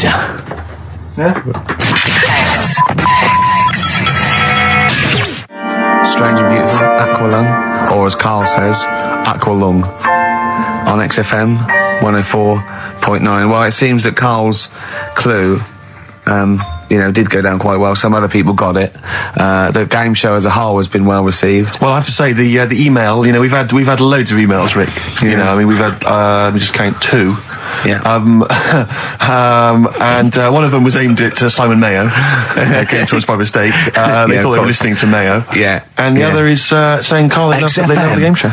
Radio 1 with less people. Yeah. And so, despite the fact it was a stolen idea, I think we can do it again next week. Next week, let's rustle up some prizes as well. You're just like your little magpie, aren't you? Thieving shiny ideas from Mayo's nest. Absolutely. Electronic, getting away with it. Nice to hear that again, Rick. Yeah, lovely. Level that. Someone's just... You've had a bit of a result, haven't you? Well, no, there's a guy who's phoned up who said he might be able to sort me out with the Springsteen ticket, so deeply excited about that. But, people don't get for complacent. He might not be able to... Steve demands a lot of hard work. Well, he might not be able to sort it out. He's going to make some calls, but if he can't, then, keep calling or emailing Ricky.Gervais. You'll be taking me, won't you? Because after that rant about me not taking you. Well, you're welcome to go. I mean, if you told me that before, I probably could have blagged some using your name. If you let me do that, I could have phoned up the promoter. I'm calling on behalf of Ricky Gervais, BAFTA winner. Dear. He'd have probably sorted me right out. But yeah, no, I mean, we joking aside, it is quite serious. And as I say, I don't want to pay through the nose for him. I'm willing to go up to sort of £47. You're not going to believe this, Steve. Go on. He told me this morning. No. Do you know I tell you about those lads at school with big heads? Sure, yeah, the big head lads, yeah. Right. And the web feet. Yeah, webbed hands. Webbed hands, was it? They weren't there, were they? They weren't there, but like Ricky was always saying, they don't exist, they only went to your school, la la la. It was in Habitat, there was only one sat on a sofa. Not one of the lads, but one of the... A big-headed lad. What? Is that like, when you say a big-headed lad, is he like Frank Sidebottom, big head? I mean, is it like... I don't know what it... This is why you know, it'd be nice you to... think it's maybe a medical... Well, it'd be nice to, if there's a doctor listening, Sure. right? Yeah, a doctor listening to XFM thinking, I must phone up and fuel Carl's obsession with the deformed. Yeah. No, but it's not really deformed. But It how was just big is the head? probably... You see, it's weird how it's always kids who I see with it, so I'm wondering whether they have a grow into the full-size head. Right, and then when they get older, it works out all right. Like jumpers. My mum used to get me but jumpers a size too big, so it'd last a year. So I'm just wondering if it's the same. So how old are these generally? Are they not like adults? They're like kids. Well, when I was at school there, I was probably about 7, and this kid on And do they have to on wear any Sunday- kind of apparatus to sort of keep their head from kind of, you know, not tipping them over or sort of staying Well, like a upright? I mean, breakneck. well, I'm just worried that the head's kind of too heavy for their body or something in there. No, it's not that big. Right. It's just not right. You kind of go, you sort of do a bit of a double take. Yeah. Like the fringe isn't sort of, you know, just above their eyes. It's quite high up. Sure. That sickens you, obviously. And is it something that repulses you slightly? Do you get No. That'd be cruel. No, sure. But you know, but it's not cruel to discuss it on the radio. well, it happens, doesn't it? Sure. You know what I mean? Yeah. So, and I'd just like to know what it is. If it's like a water on the head type A thing. water on the head type thing. Like water on the knee. Yeah. But on the Water head. on the head. But if anyone knows what it is, Yeah. People with big heads. yeah, it'd be And it's, okay. it'd be good. Good information. So, what time are we doing? You sure it wasn't perspective? You sure he wasn't sort of leaning forward and he was really tall? So the top of the head looked quite big, but then it went to a little body, but really his body was a lot further away. No, big head. Yeah. Just a big head. Rest of his body, fine. Face, okay. Everything's normal. You weren't looking at him in a kettle. If you wore a hat, it'd be all right. But What do you mean if he wore a hat, he'd be all right? you'd probably just think, oh, it's a big hat. Or something. Yeah, but what sort of hat? So you don't wear like a 10-gallon hat? Yeah, that would go down onto his shoulders with 2 eyes cut in it. Yeah, like something from the Ant Hill mob. Yeah, in Michael Bentine's potty time. Yeah. How would a hat help him? Yeah. Are you sure this wasn't a Diddy man? I'm not being mean. I just want to know what it is. No. Okay. Right. But if you are a doctor listening and you want to use your kind of free Saturday, Not the doctor who phoned the bloke in America and said, "Where do I get blood from?" Sure. Not that doctor, because I assume he's been struck off now. Give us a call and sort out the whole big head conundrum. What's the number? 08700 800 1234. That's also the number to call if you have Bruce Springsteen tickets available. I will pay up to £47. Don't do it. Go yourself. Don't give them to Steve for cost price. Make a little profit. Oh, come on, don't Rick, take the seriously, don't mickey. wind me up. You know what I feel. You've already ruined the bad thing. Don't ruin some more of my dreams. But I'll tell you what, if you do get Steve a ticket, he'll be so grateful that he will spend a bit of money on you, I imagine. Exactly. You'll buy tickets and, give him something pretty special because you're earning now and, Yeah. So let me discuss that with them, Rick. I mean, let's not make any promises. So, Yeah, you're in the middle of a phone call there, aren't you? Is that poor bloke still on the line? probably not. No, he's gone. Oh, is he? Yeah, You're in the middle of white, something. white stripes there. Yeah, dead leaves and the dirty ground. Steve, what are you doing? Sorry, mate, I'm just sort of preoccupied with other stuff. I've got the whole Springsteen thing I'm worried about. I've got that playing on my mind. I've never seen Steve so worried. Like, usually he sits there with his head... Rick, I've made promises to people that I can't keep. I promised about 3 different people I'm getting them tickets. Well, serves Just you making right. some calls, Rick, that's all. I can't believe it. I cannot believe it. Are we doing the game in this hour or what? Oh, we could do. Should we do that? Your game. Well, What was that thing you told me the other day as well? I'm talking about it. People have been phoning up about this. I don't think we should talk about conditions of the mind and brain. well, that woman's put you right. Yeah, shown us it's hydrocephalus. It could be, and all it is that it's totally curable and it's normal life. What they do is it's a baby born with sort of water on the brain, and it comes out. Must hurt a bit in childbirth, and then they just drain it off. It's just full of water. Eminem, bit late there, weren't you, Carl? Put your little headphones on. Cleaning out my closet. What are you doing? I've got to stuff her face with toilet paper. Oh. Do the competition. Yeah. Do you know, when we were writing the TV show, I was filming it just for our own amusement, just to sort of, I suppose more as a document, really, so that if there was ever, a court of law that needed evidence of Ricky Gervais's, I don't know what it is, really, sickness, annoyance. He did this for about 2 hours. You see what he's doing now? He's stuffing his face with toilet roll. Yeah. And pushing the lips out so I can just show them teeth. You know, that actually makes me want to be sick. I know. Yeah, so he gag a little bit. Yeah. It's horrible. Good. Well, while Ricky does that, Carl, it's time for your quiz. See, this is what you do if this is on telly. Right, an You have to be example. quiet, or you've got to take that toilet paper out of your mouth. Okay. I'm really serious because it's really annoying. Okay. You going to be quiet? Yeah. Right, an example of the game, just in case people didn't hear the launch of it last week. It's a song title. I tell a little story, and that song and that little story is a song, innit? Yeah. Right. So, say for example, What did we do last week? what did we do last week? The woman who... Oh yeah, a woman who really wants to have a bath because she stinks. Yeah. But she can't because if she had a bath or a shower or a wash or whatever, she'd end up killing herself. Yes. No, he didn't say that. He didn't say she's ended up killing herself. Well, anyway, as an example, that would be one of the stories. Yeah, And she's the answer, electric. The answer there was she's electric. come on She then. couldn't have a shower because she would have ended up killing herself. Yeah. Yeah. Right? So this week's then, and don't say it if you know it because the idea is that people can... right? There's this bloke and he buys a new house, right? And he's well happy with it. His girlfriend moves in with him and stuff, and she says, "Right, let's clean it up a bit, Yeah. and straight away it'll be worth more money." Good idea. So he says, "Right, you do the kitchen, and I'll do upstairs and that." She's stripping the kitchen down, and he goes upstairs, and he's in the bedroom and notices little hole to the attic. Oh, right, brilliant. Right. So he goes, "Oh, I wonder how much room's up there. I've never weighed it up." So he goes up there, and it's all like dusty and a mess. And he goes, "This could make a good bedroom, this."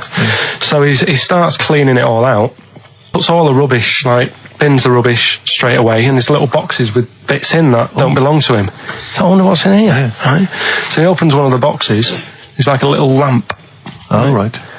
He goes, "This might be worth a few quid," right? And he rubs it. Magic lamp. And all the room goes all sparkly and stuff. And he goes, "Oh, what's going on?" And then this fella appears, right, in a nice sort of pair of 501s. Right. And he says, "What do you want?" I know it already. So all the first bit is irrelevant. Yeah, but it's about building the story, isn't it? So don't say anything. If you think you know it, Steve, Yeah. do you know it? I don't. So I just Right. quickly recap the end there. I almost missed the end. So there you go. He's in the attic, right? His missus is still downstairs. She's not up there. Okay. Right. He's on his own, and he cleans this lamp, right?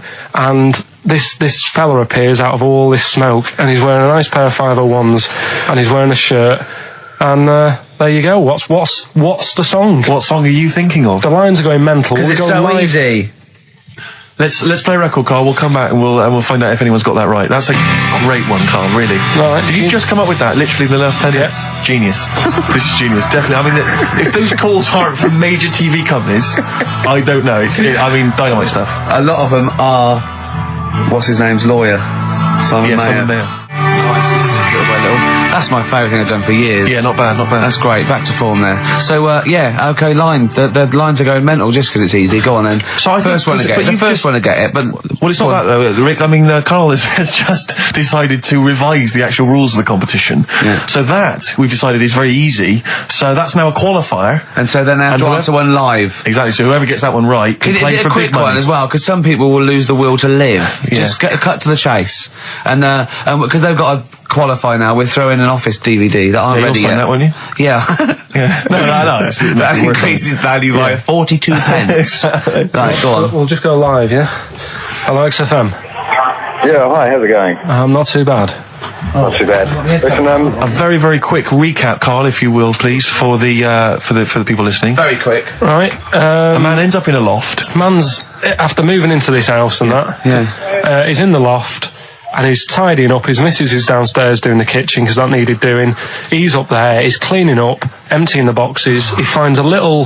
He rubs a lamp, a fella comes out wearing 501s. What's the song? What's the song, mate? are you talking to me? Yeah, sorry, yeah. Oh, look, I'm sitting in this bar, right? I'm not ringing up relating to anything that's going on right now. I'm after one of these armbands to go and meet Bowie on Monday. Can you help me out? What? What? Piss off. You can't say that to our public. Yes, I can. What I can't bear is people begging, Rick, on the radio. You know, I can't bear it. Is that the Australian People bloke just who's got the Bruce scrounging Springsteen over tickets? Hello, XFM. Hello. Hello. Are you phoning up for an armband? No. No, Okay, great. Gene Genie, of course it is. Well done. Well done. Right, what's so your name? everyone else can ring off now because this. Well, she might not take the challenge. What's your name? Hello? What's your name? Christina. Right, do you want to take on the challenge? Yeah. Yeah? Oh, So this is for... She's already won a couple of CDs. This is for the Office DVD. Right. Okay. Signed by Ricky Gervais. Right. So Go on this, then. this is the same game again, but we're doing it live. Right? Okay. So this is a song title. Right? There's this insect. I'm loving it already. Right? Yeah. And it's in its little like nest. And all the other insects, all its mates and that, are really like working. They're grafting hard. They're tidying up. Some of them are going out getting the food. Some of them have even got heads. They're still working. Some of them are like, you know, rushing around. But there's this one insect who's just sat there with its feet up, and it's like, you know, just doing nothing. And it's annoying all the other ones, but it's sat The there. Ricky Gervais bug. And it's sat there doing nothing, having a little like fag and that.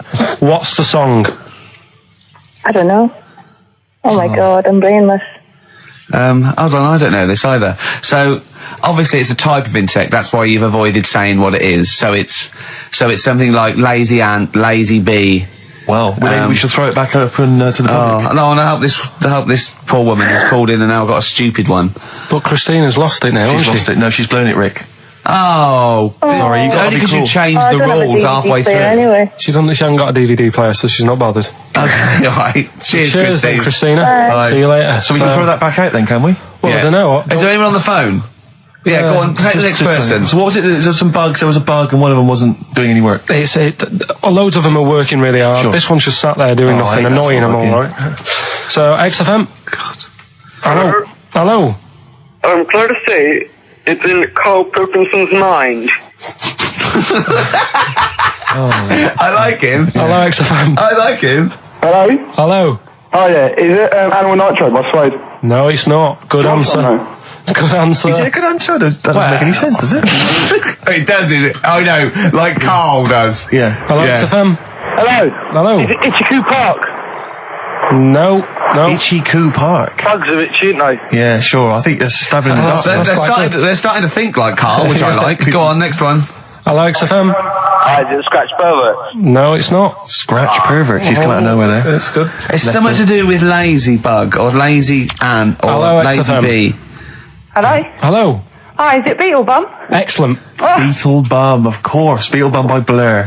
Sat around doing nothing. It's right, bum. Oh, okay. So I don't win anything now? Well done. No, you don't. Yes, No. she does. She was the Office DVD. Take her name and address. Signed by Ricky Gervais. She doesn't, because she didn't do the qualifier. She knew it was Jean Genie. Oh, Carl, let someone win something. It's painful enough listening to you for 10 minutes. Lads, can we give just away calm down some for a moment? things? Lads, can we just come down for a moment? Once again, I just draw you to my point at the top of the show. When you were pissing about outside in the office, we could have been working through this. Yeah. We could have been figuring out the rules. What's her name? We could Who's have had that? maybe some Who's music, that? some jingles. Who's that? Who's that? What's your name again? Can we do this off air? Let's play a record. Yeah, no, he's not going to give her an address out. We're rubbish. This is so rubbish. We are really So we rubbish. could, what's your name? D. D. Right, okay, right, well, right. play a record and we'll get your address, D, and we'll send you some stuff. Thank you. Well, I think you should come in an hour early. We should sort this stuff out. This is what I've been saying all along. I've been saying we should come in, do I've a bit got of preparation. things to do. Simon Mayo used to come in early. That was why He his didn't version have of to this- sleep and eat breakfast. We had an email from Glenn and Sharon, and Sharon was rushed into hospital last week, and they wanted us to play something for her. She's back now, and she's okay. But anyway, they always listen to the show. They're big fans. They asked for some Nick Drake. I'll play some Nick Drake next time. But instead, I thought we could play a classic Dylan track. I know you're a big fan of Dylan. Yeah. Just Like a Woman. It's just beautiful, and that's my song for the ladies. We won't see you next week. Ricky's away, but there should be a hilarious compilation of all our best moments. I look forward to that. Sweet Thing. David Bowie. Beautiful. Amazing, off Diamond Dogs. Absolutely. We went to see him in the week, didn't we? We did indeed, yeah. This little Very exclusive tiny gig. that little Jonathan gig, also there 100 for. people. Amazing. Yeah. Yeah, lovely to see him. Yeah, lovely to see him again. Lovely to see Dave again. Yeah. No, he's looking good. He looks great, doesn't he? He was. Yeah. Was he bisexual? Sorry, I don't know why I brought that up. Sorry, at the gig? No. It's just the fact because I know he's married now, isn't he, with a kid and stuff. Yeah. But there was some sort of. Oh, I think possibly. I don't know. I wouldn't want to. These pop stars, they dabble with anything, don't they? I suppose. Try anything once, don't they? These rock and roll stars. But yeah. So if anyone knows the truth behind, Yeah, well, how does sumo begin? Because that's what I've never understood how it began as a sport, because it's Do you know what I mean? Because they are so huge. Well, I that reckon it's not. I reckon it was a fat bloke who was picking on a little skinny bloke, and the skinny bloke knew kung fu and jiu-jitsu. So he goes, right, let's fight. And the fat bloke, no punching. Yeah. And what do you mean? He went, it's just leaning against each other. Yeah. And they went, well, you're bound to win. And they went, right, I've won. He went, Yeah. bloke, okay. Yeah. And that's how it started. And the fat He bloke grabbed him. Are you wearing a nappy? Well, I'm pretty big. I'm having problems now. I can't wipe my I eyes. can't wear a tuxedo. I just can't. Exactly. I just, that's the next step for John, who's been banned wearing a thong in public. So. But seriously, if anyone knows how sumo began, I'm genuinely interested. Email maybe ricky.gervais@xfm.co.uk. Just as Carl, what are your thoughts? Where do you think it began? Because don't you think it's an odd sport? I mean, it is a weird. They've always got nice hair. They seem to care about the hair a bit. Don't Sure. they? So he's sort of nicely pinned back. Yeah. Are you ever asked to, when people are doing like Sharma's Britain, or people are doing like big historical films. They say, well, we'll ask Carl about this. He might have an opinion. Yeah. They've got. I'd like to see you as a pundit, definitely on those kind of on Newsnight. It's just that I think it's a funny one because the whole idea of sport is to keep fit. Yeah. And that's sort of. It's a bit of an odd one, isn't it?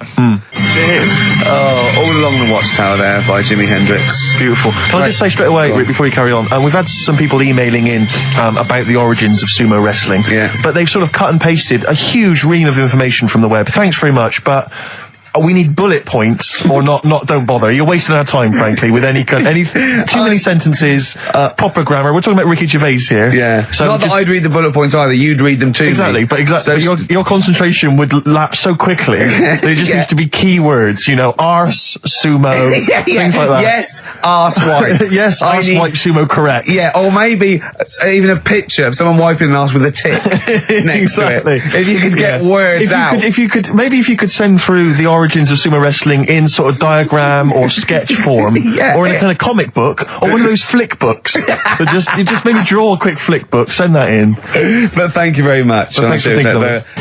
Someday, XFM 104.9, Ricky Gervais. Lads, can I just stop you there straight away? Because Listen. the record finished before we'd finished chatting about what we're going to do next. We're going to do Carl's stupid competition again. We're just trying to get the. I think that. What are the rules? Right, because last week it was a shambles. Rick. I know it was too easy. That's the week before, I should say. I think people should phone up now and be held in a queue, and then he should have the clue. Otherwise, because people are just phone up when they know the answer or not. But how is that entertaining to the listener? That's what I'm going to throw back at you straight away. I don't think this is entertaining at all. I just think people might want to talk to Carl for just a split second. The way we'll do it, right? Yeah. Right. This is me role here, right? This is the way we're going to do it. Right. We're going to say if you want to win The Office on VHS, right? Yeah. You can call Don't it now. say it like that. It's a rubbish prize. There is some. If you get the DVD, there's some special frottage. All right, so it's impressive. Right. So they call up now on 08 700 800 1234. Right. Yeah. We bung on a bit of Elton John in a bit. Right. We line up two callers. Look forward to that. It's a beautiful track. Yeah. We line up two callers. Yeah. Right. And then we have them on the air and we say, right, I'm going to tell you the little story. You've got to tell me what song it is.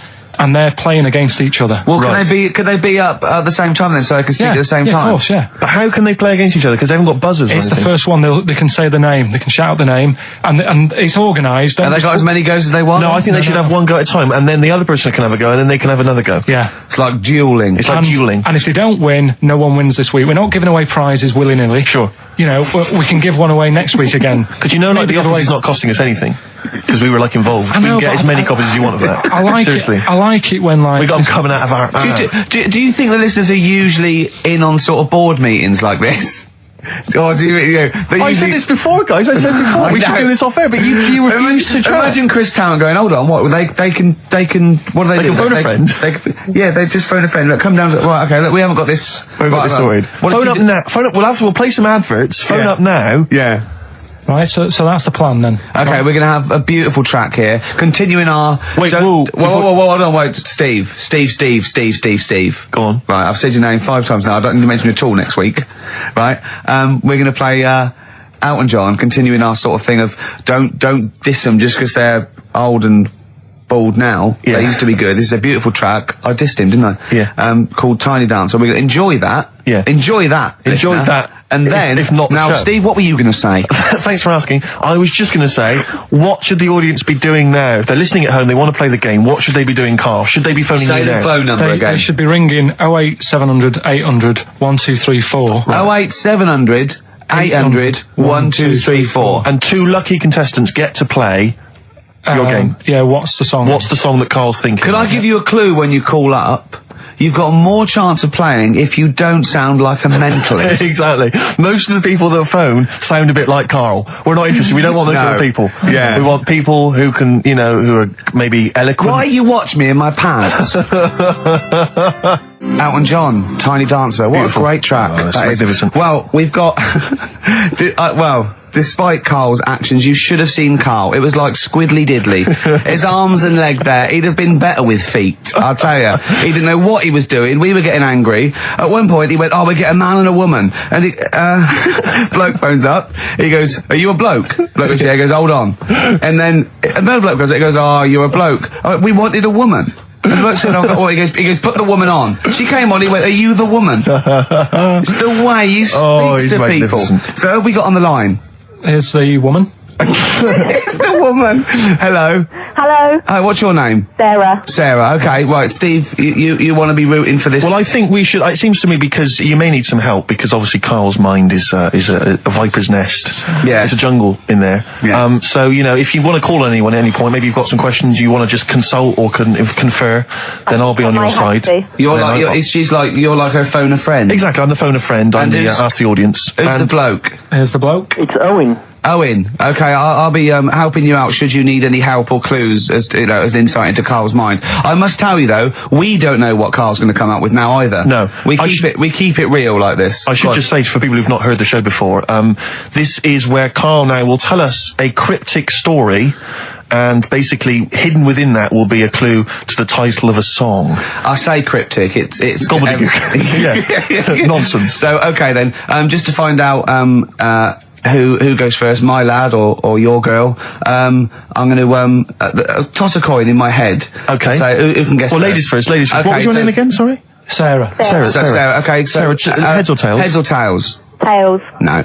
Right, my lad will go first. Okay. So what this means is when he's finished the cryptic clue, you, Owen, will get to guess first, but if you get it wrong, it goes over to Sarah, and then back and forth until hopefully one of you gets it right. Okay. We could be here for some time. Yeah. Right. And what are we playing for here? A DVD or video of The Office? Whatever we can Whatever find. you've got, whatever format you've got. Yeah. Okay then. Brilliant. Okay, Carl, go. Right, so here we go. So it's the name of a song we're looking for. Brilliant. Right, this bloke, he's had a good night out at the pub. Right. This is probably all irrelevant. Remember that, Owen. This could all be irrelevant. Yeah. Okay. Right, so he's had a good night out with his mates and that, and he's really enjoyed himself. And he's on his way home, and it's just like any ordinary night, right? Everything's just normal. He's seen the same people leaving the pub, going home, and he's like, see you tomorrow night. I'll be out tomorrow, 7:30 and what have you. And they're on the way home, and it's a nice night. Everything's nice, and he's walking home, and he sees this sort of smoke coming out of a grid. Right? Some smoke coming out of a grid. Yeah, a bit of like smoke, and he thinks, what's that? Right? And this is what's weird, because it's like any other normal night, but this time smoke coming out of the grid, and he goes over to it, and he can hear some moaning. Right? It's like, ooh. So he thinks this isn't right. So he stands over the grid, and he's looking down, and he can't see anything. So he lifts the grid up, right? Do you mean a grill? No, a grid. You know, like a grid in the street. What? Yeah, he not needs really. a grill. A grill. Okay. Okay.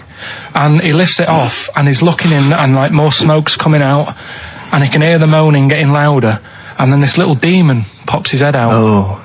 Right? Bloody demons. And he goes, are you alright? Yeah. And the little demon goes, oh, I'm hurting. And he goes, what do you mean you're hurting? He said, oh, it's dead hot down there, and it's weird, because he works it out that it's like come from hell. Right? Yes. And he's going, oh, I'm all hot and burning, and all his skin's sort of really red raw because of all the flames in hell and stuff. So he goes, oh, he said, I tell you what, I'll take you to the doctors. And the little demon's like, what, you'll do that for me? And he goes, yeah, I'll do that. And he takes him to the doctors.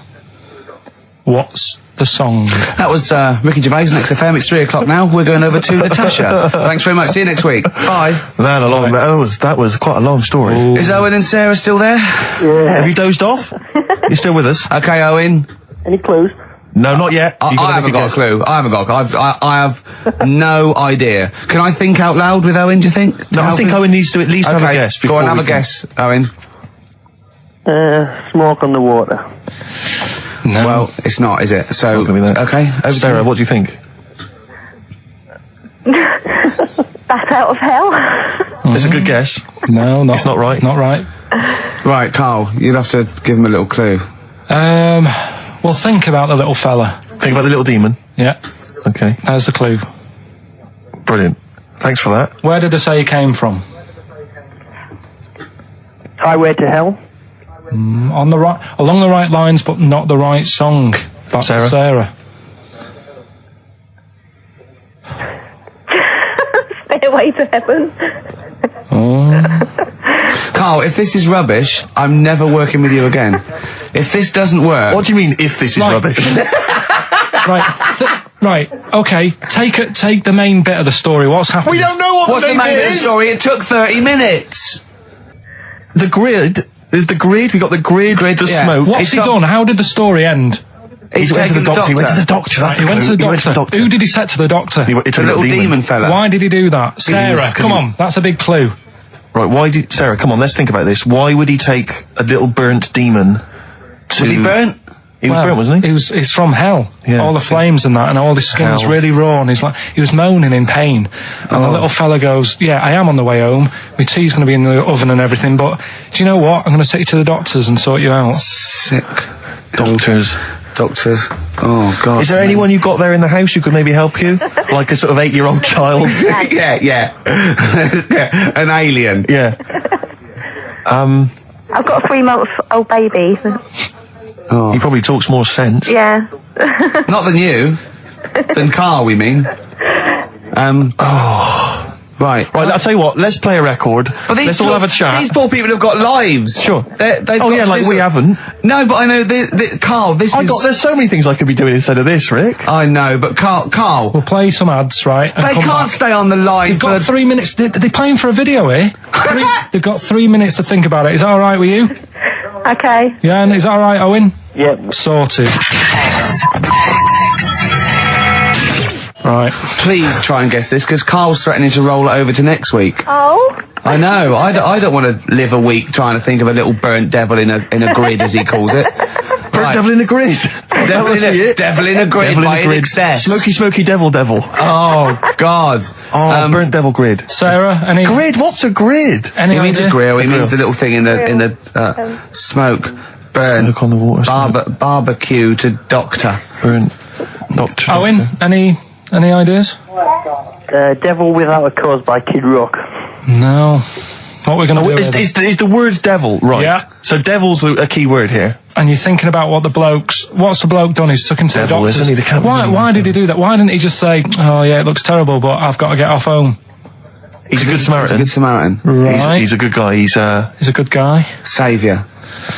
devil. Saviour devil for later. We're really running out. I've got it. I've got it. Have you really? Sarah, Yeah. I tell you this, love. You have got something to entertain yourself with in about 3 weeks' time when we get the DVDs and videos through. Cool. Ladies and gentlemen, I give you Sympathy for the Devil. Well done. Sympathy for the Devil. Carl, Oh, it's man rubbish, alive. mate. It's rubbish. That's not a cryptic clue. It's not rubbish. Sympathy for the devil. You said he wasn't a devil. You said he was a demon. Right. Yeah, but I One. couldn't- no. Right. Okay. Sympathy for. What's all that rubbish about him being burnt and taken to the hospital? Sorry, Rick, but I'm noting a little whiff of jealousy there. It's so rubbish. No, I'm sorry, but Sarah is It's happy. not allowed to try and make people Her guess. baby is happy. Sarah, her husband, or maybe partner, Sorry, maybe they're not Owen. married, maybe they're living in sin. He's also happy. Yeah. They're happy. That household is happy. Owen's Owen, going. devastated. Static. Yeah. Oh, do you want it on DVD or video? DVD, please. DVD. Sarah, Okay. thank you very much indeed for playing. Owen, Cheers, Sarah. commiserations. Sorry, Owen.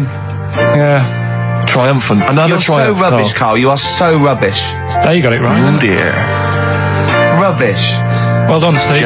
Jealous. I love it. I Rubbish. thought it was a great one. It's Aqualung, XFM 104.9. You've been listening to Ricky Gervais. Well, with Steve Wisher and Well, Karl just Pilkington. let's get on. We We're not doing that. No, we're not doing it again. It's rubbish. It's not cryptic. It's what am I thinking? There's not a cryptic clue. That was Steve got it right. Yeah, but with all the clues, Sarah's happy. he said his devil in the title. He went, yeah, and he went, he's feeling sorry for it. Well, that's sympathy. It's not a cryptic clue. We're not doing it again. It's rubbish. You brought the whole tone down. We started off with nice taking the mickey out of fat people. We went on to gluttony records and people being killed by joss sticks. It was going really well. Yeah, and you bring the whole tone down with a stupid competition giveaway. That took me ages to make that video. Yeah. Right. Sorry, Carl, but I agree with Rick there. It's not happening. See you next week. Do you want to come up with a new one for next week? Could do. Come up with different competitions? Listen to Simon Mayo in the week and see if you've got any ideas. Yeah. That was the record before us, and here we are, pre-recorded, because we did this a few weeks ago, because we're not here at the moment, are we? We're away in that. I'm Ricky Gervais, with me Stephen Merchant. Hello there. And Karl Pilkington. He's not actually with us. He's on the. He'll be in some of the best of clips that will be coming up shortly. Yeah, this is just us, isn't it? This is just us. We did this. When did we do this, Rick? A couple of weeks back. Hold on, what is it? What it's day the 27th today. Yeah. I enjoyed Christmas. I loved Christmas. I loved Christmas. I had a great time. What did you get? Loads of presents. So did and I. I'm glad they made it to number one. I'm really glad. Stroke, he, she. Yeah, I'm really glad that the pop idols, Cliff Richard, Westlife, made it to number one. Bo Selector. Yeah, just delete that. Yeah. Okay, well, we're going to play some of the best of, some of the greatest moments of the last 3 weeks. Yeah. Ever heard on XFM 104.9. What about this? Do you remember this one? Oh, which one is it? All right, so here's the first bit. What sort? No. The Pope. Yeah. What semi-precious... Sorry, Mrs. Robinson, we're going to have to let you go. Yeah. Go on. You are the weakest link, Carl. Goodbye. Yeah, go on. The Pope. Yeah, the Pope. Yeah, we've got the Pope. Yeah, that's not strictly a question. He wears a... He wears a Desmond's hat. He wears blimey trousers. Yeah. Does he live in a council flat? Yeah, he lives in a council flat. He wears a semi-precious stone. What's the stone? The Pope wears a semi-precious stone. What is the stone? You mean, what is it called? Yeah. What is it called? What, is it got like a kind of papal name? I think it's like, is it a 18-carat one? So we got to try and get the carrot yeah, of the Pope's big diamond. He calls it Dennis the Stone. Do they want the type of gem it is, like or is diamond, there some kind of jade, papal name ruby, for it? Or do they want it like the Rosetta Stone, or I don't know. I can't actually play a record. Play 2 record. Let's not. Where's your head at? Basement Jacks. Right, okay, let's get this. Have we knocked this on the head then? It's just not happening. Oh, here he is. Look. Here he is. Come in. How have you... Oh, God. I don't believe that. Oh, that's pathetic. I do not believe that. That's absolutely pathetic. Now, they won't believe this, will they? No. Right, if I say that Jonathan Ross just got his massive member out, and he is a big lad, come and sit down. I've got your tickets, Mr. Gervais. Thank you. What's going on here then? I mean, why are you dropping off tickets? Well, because, in the spirit of the Comedy Awards, we like to have the rising young stars of the British Comedy Awards. That's right, yeah. and that's me. Well, we couldn't find any this year, so we've asked Ricky whether he would sit in the rising young star seat, and I wanted to deliver the tickets personally, so there's no excuses if he doesn't turn up later. Yeah. I always suspected that you were sort of pretty well endowed. Yeah. And now we've seen, it's on webcam. That was just one of my cocks. That's the one you're wearing today. That, didn't we? Don't say that. No, This is meant to be the happening young station. What's going on? No, you can't say stuff like that. You can't. Just careful what you say. Look after Julian Clary. 10 years in the wilderness and he comes back in a personage. 10 years in the What wilderness. happened to you? That's Jesus you're thinking of, isn't it? Just because you're on everything at the moment. I walked in here and I came in here and I thought this is the young happening place, and what do I see in here? 3 old men sitting. What are you talking about? I'm only 28, 27. You're wrecked. You all look wrecked. Well, that's because we're always partying. I was looking for some youngsters. Where's the youngsters? I wanted to see some tight leather pants. I wanted to see some foxy chicks hanging on you every word. What is it? It's a bunch of old blokes on a block up there washing up in a sink. But look at him. He even dresses for radio. Look This at is him. ludicrous. It's amazing. Looks like you're I love the fact you were on the phone to Gervais last night, weren't you? Asking his advice on clothes. Look at him. He's going for the man down the DSS. I like that look. That's a nice look. Have you got a single pair of trousers that aren't elasticated at the waist? They're maternity jeans, aren't they? They've got a whole panel that pulls The forward. thing is, what I do at the end of the week, I can pop these in the pan and I can make a nice soup with all the food that's encrusted in At them. his years as a homeless coming to the fore there. Look at you, But one why- step away from Lawrence Llewellyn Bowen. I'd like to be that bit closer. But why are you dropping off tickets? Are you a little bit... Because I thought you were married and stuff. Why do you suddenly got this obsession with with Gervais? Because I'm a bit rough, ain't I? yeah, it's like when you see Dale Winton out with those rough boys. I'd like to get one of my own. When a top celebrity in a lovely looking suit walks down the corridor with his penis out, Yes. Yeah.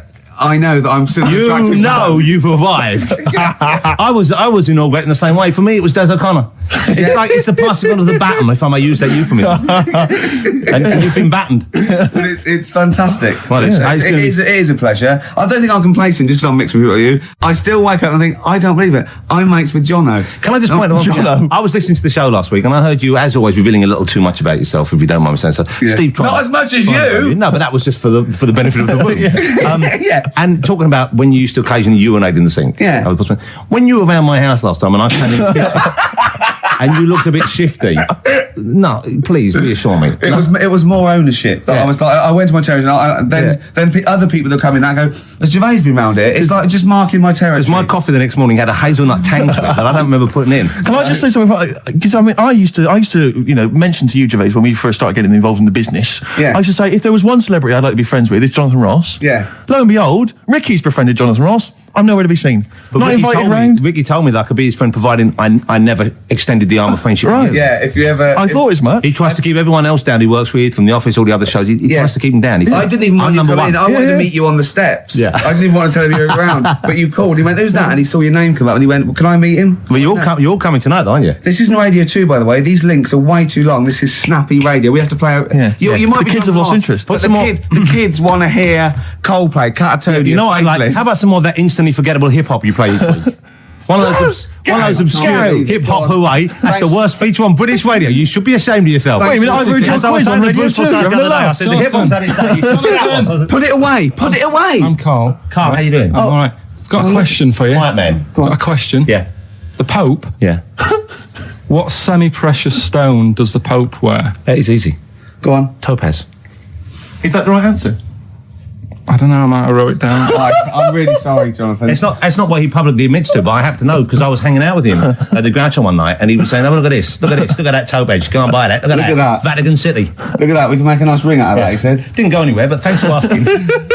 I better go, I've got to go and buy some winkle pickers. Thank you very much. Okay. Enjoy Nice to meet you, it. Stephen. Carl, I wish I could say it'd been a pleasure, but actually it was quite creepy. See you later. So we just had a text here that says, and I don't know what truth there is in this, as ever, but John says there is apparently a nude bike ride today in Hyde Park. Now, I can't believe that's the case, because I don't think it's allowed, is it? You can't ride around with your veg, can you? I don't know. Why would you want to? Well, good point. On a bike. On a bike, I like the fact that that's what disgusts him. I want. Do you know what? If we did appeal for a nudist to call in, I'd want a very specific sort. I want a German nudist, a middle-aged man called Helmut. Okay. If there is any, or the closest one to it. So I want a middle-aged man from Germany. If your name is Helmut, you're in. But I'll accept Hans. Carl would be good, wouldn't it? All right. Yeah. I think I'm wondering if the age might. Maybe we could we broaden. Okay, just a German nudist bloke. Right. Can he at least be fat? Can I find a fat German fella? If your name's Helmut, we're going to give you a big prize. Yeah. But any fat German fella who likes to get his sausage out. Sure. Okay. It's sauerkraut. Yeah. What's the phone number? 0871 222 1049. It'd be good just to get an email or a text with a contact, wouldn't it? And then I can just call them up in the week. Sure. And 83936 is the text number. I don't know what our audience demographic pans out like, Rick, but I'm suspecting that's probably a fairly small fraction of our listenership. I know, but there must be someone out there. If you know a fat German who likes to get his tackle out, phones are going. Straight away. Just answer it, Carl. Just answer it. Just potluck. it could be anything. Well, just see what it is. To be fair, it could be a nutter. But just say hello. Just tell your turn. It's not straight away. He'll stay there, won't he? He'll stay there. Well, answer it. Answer it. Leave it. Answer it. Oh, you see this? It's gone. It's gone. There you go. He bottled it. So, just as well. Well, you took too long to answer it. There's a vicar in Australia who started sort of doing his services and all that in nude. Hot, isn't it, out there? Yeah, where do you get the churches aren't? Churches are pretty cold. It was on some website. Of course it was. Yep. Just saying about a vicar and that who's there's a lot of nudists and that who want to get married. do it. You don't mess about with the wedding dress and that. Just snip up. Cheaper, isn't it? Well, I suppose it's so. I suppose if you believe in God, you believe that that's the way to be, innit? Because Adam and Eve and that. Yeah, but then in Adam and Eve, the shame made us dress up, didn't it? Yeah. Eating the apple and things. Yeah, but God didn't want that, did he? No, he wanted to see it all. He was loving it. He was having a whale of time getting a life full of all of that, and then the snake said, cover yourself up. Stitched him right up.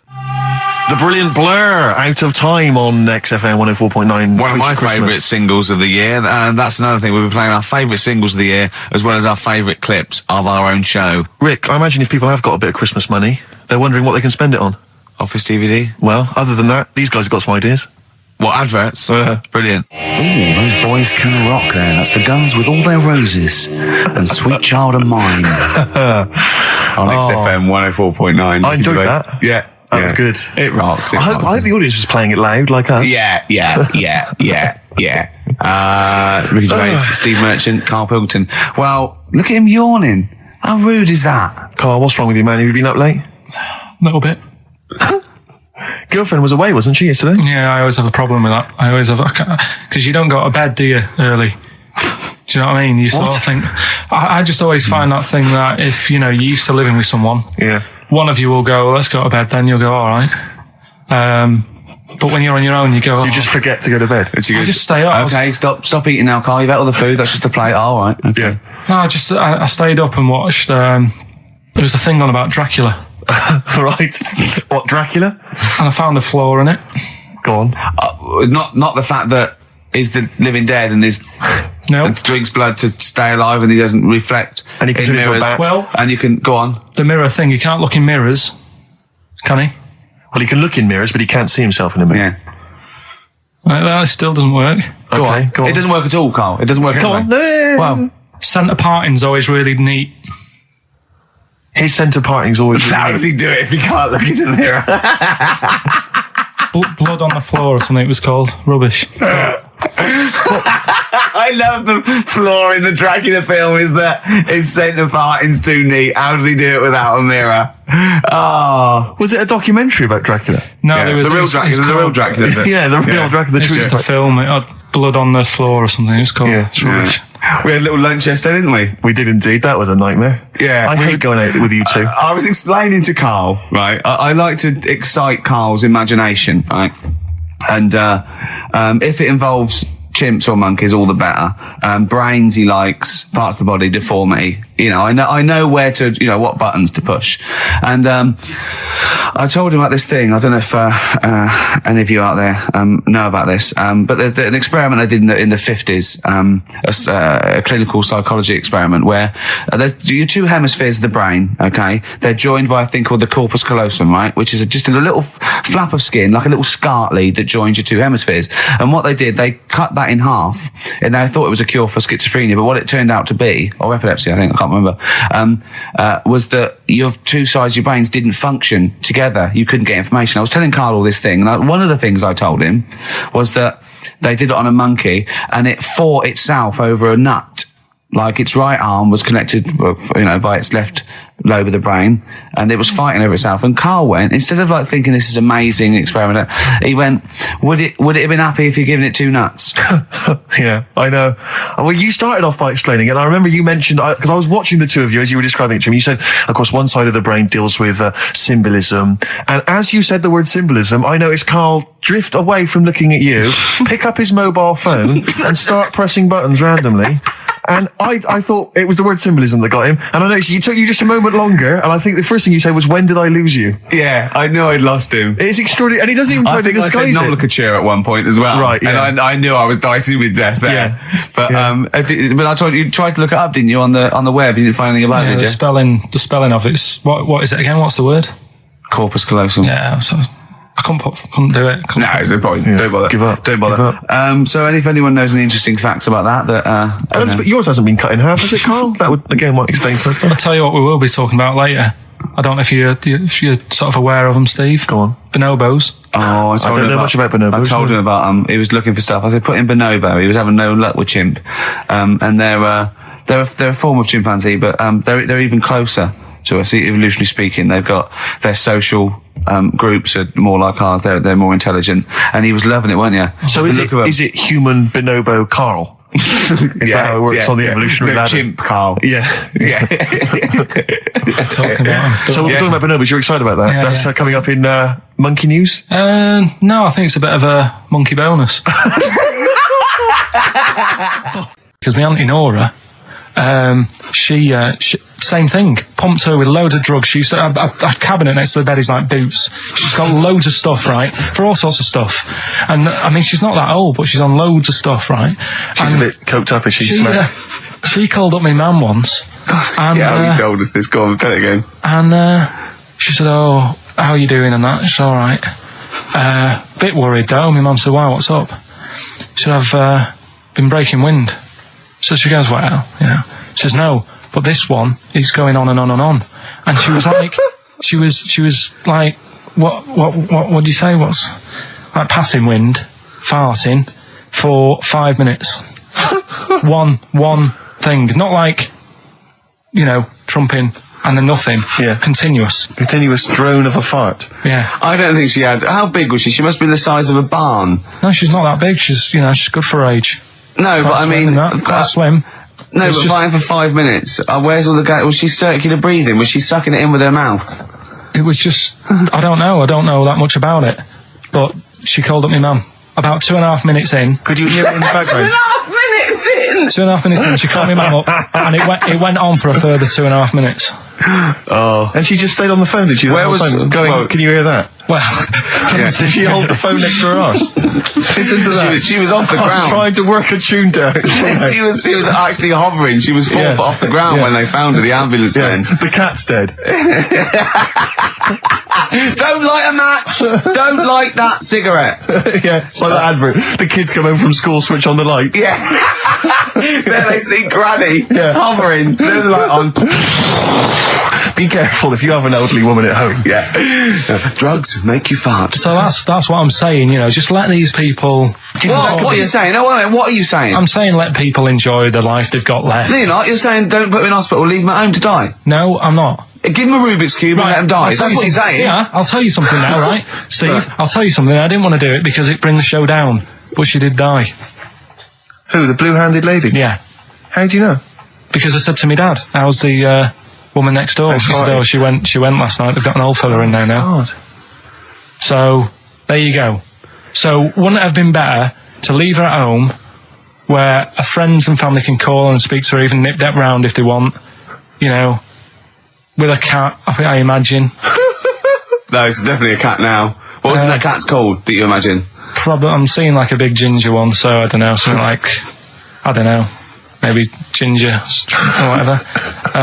Maybe I had a budgie. But that's what I'm saying, just let him enjoy his life, because dying in hospital, I wouldn't like to do it. If I went to the doctors and they said, you haven't got long life left, I'd say, well, I'll stay at home. Yeah.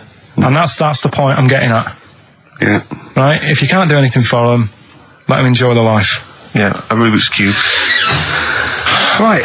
Well, I remember, I think all kids go through a phase of shoplifting.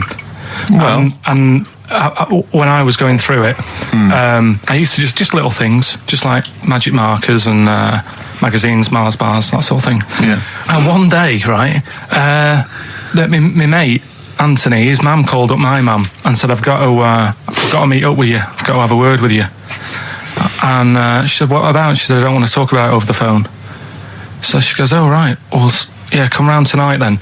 So anyway, my mum sees me. She don't want to be in an awkward position and, like, be a bit embarrassed and what have you. So she sees me and she goes, right, Anthony's mum's coming round. What have you been doing? Yeah. So I go, oh, God. I said, I've been nicking stuff. So she goes, like what? So not big stuff. I've had a few calculators and Mars bars and stuff. How many? I'll just work it out. Hold on.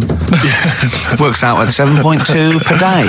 So how many calculators do you need? So anyway, so it was when that phase. You failed maths. Everyone wanted a calculator. It was like a trendy thing, wasn't it? Right. Oh yeah. In Manchester a couple of years ago. Yeah. So anyway, so I told her all this and I confessed to, like, computers will make it there one day. I confessed to there's magic in the back of battery. Go on. Confessed to nicking all this stuff. She comes round. She only wanted to borrow some money. Brilliant. She said, "Oh, I don't like asking. I was a bit embarrassed to ask you over the phone, but can I borrow 20 quid?" Oh, that's fantastic. And there's me.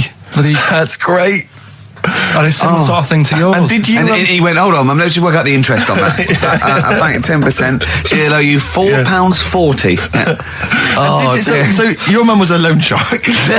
yeah. And did she mention? She went, I just with that other, because what I'm saying is presumably you got your mate in trouble. No. Right, you didn't. That's great. Anyway, should we have some more music? Because we've been waiting for hours. What are you going to play, Carl?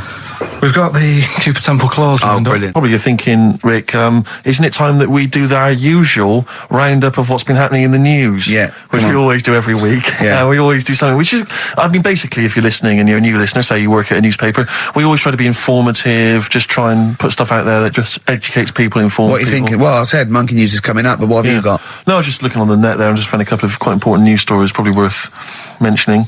Policeman caught photographing. I don't know why it makes me laugh. It's just the phrasing, I suppose. It's the headline. Policeman caught photographing up woman's skirt. No, he wasn't up there taking a picture of Big Ben. He wasn't going, can I just sit up here? I'm just going to take a picture of that seagull over there. No. He was facing the camera up a woman's skirt. He was indeed. Right. A policeman in Japan is facing disciplinary measures after he was caught photographing up a woman's skirt with a hidden camera while on duty. The 42-year-old sergeant, who's not been named, used a digital camera to secretly snap the shots when the woman was reporting a stolen bicycle. So he was actually doing his proper job.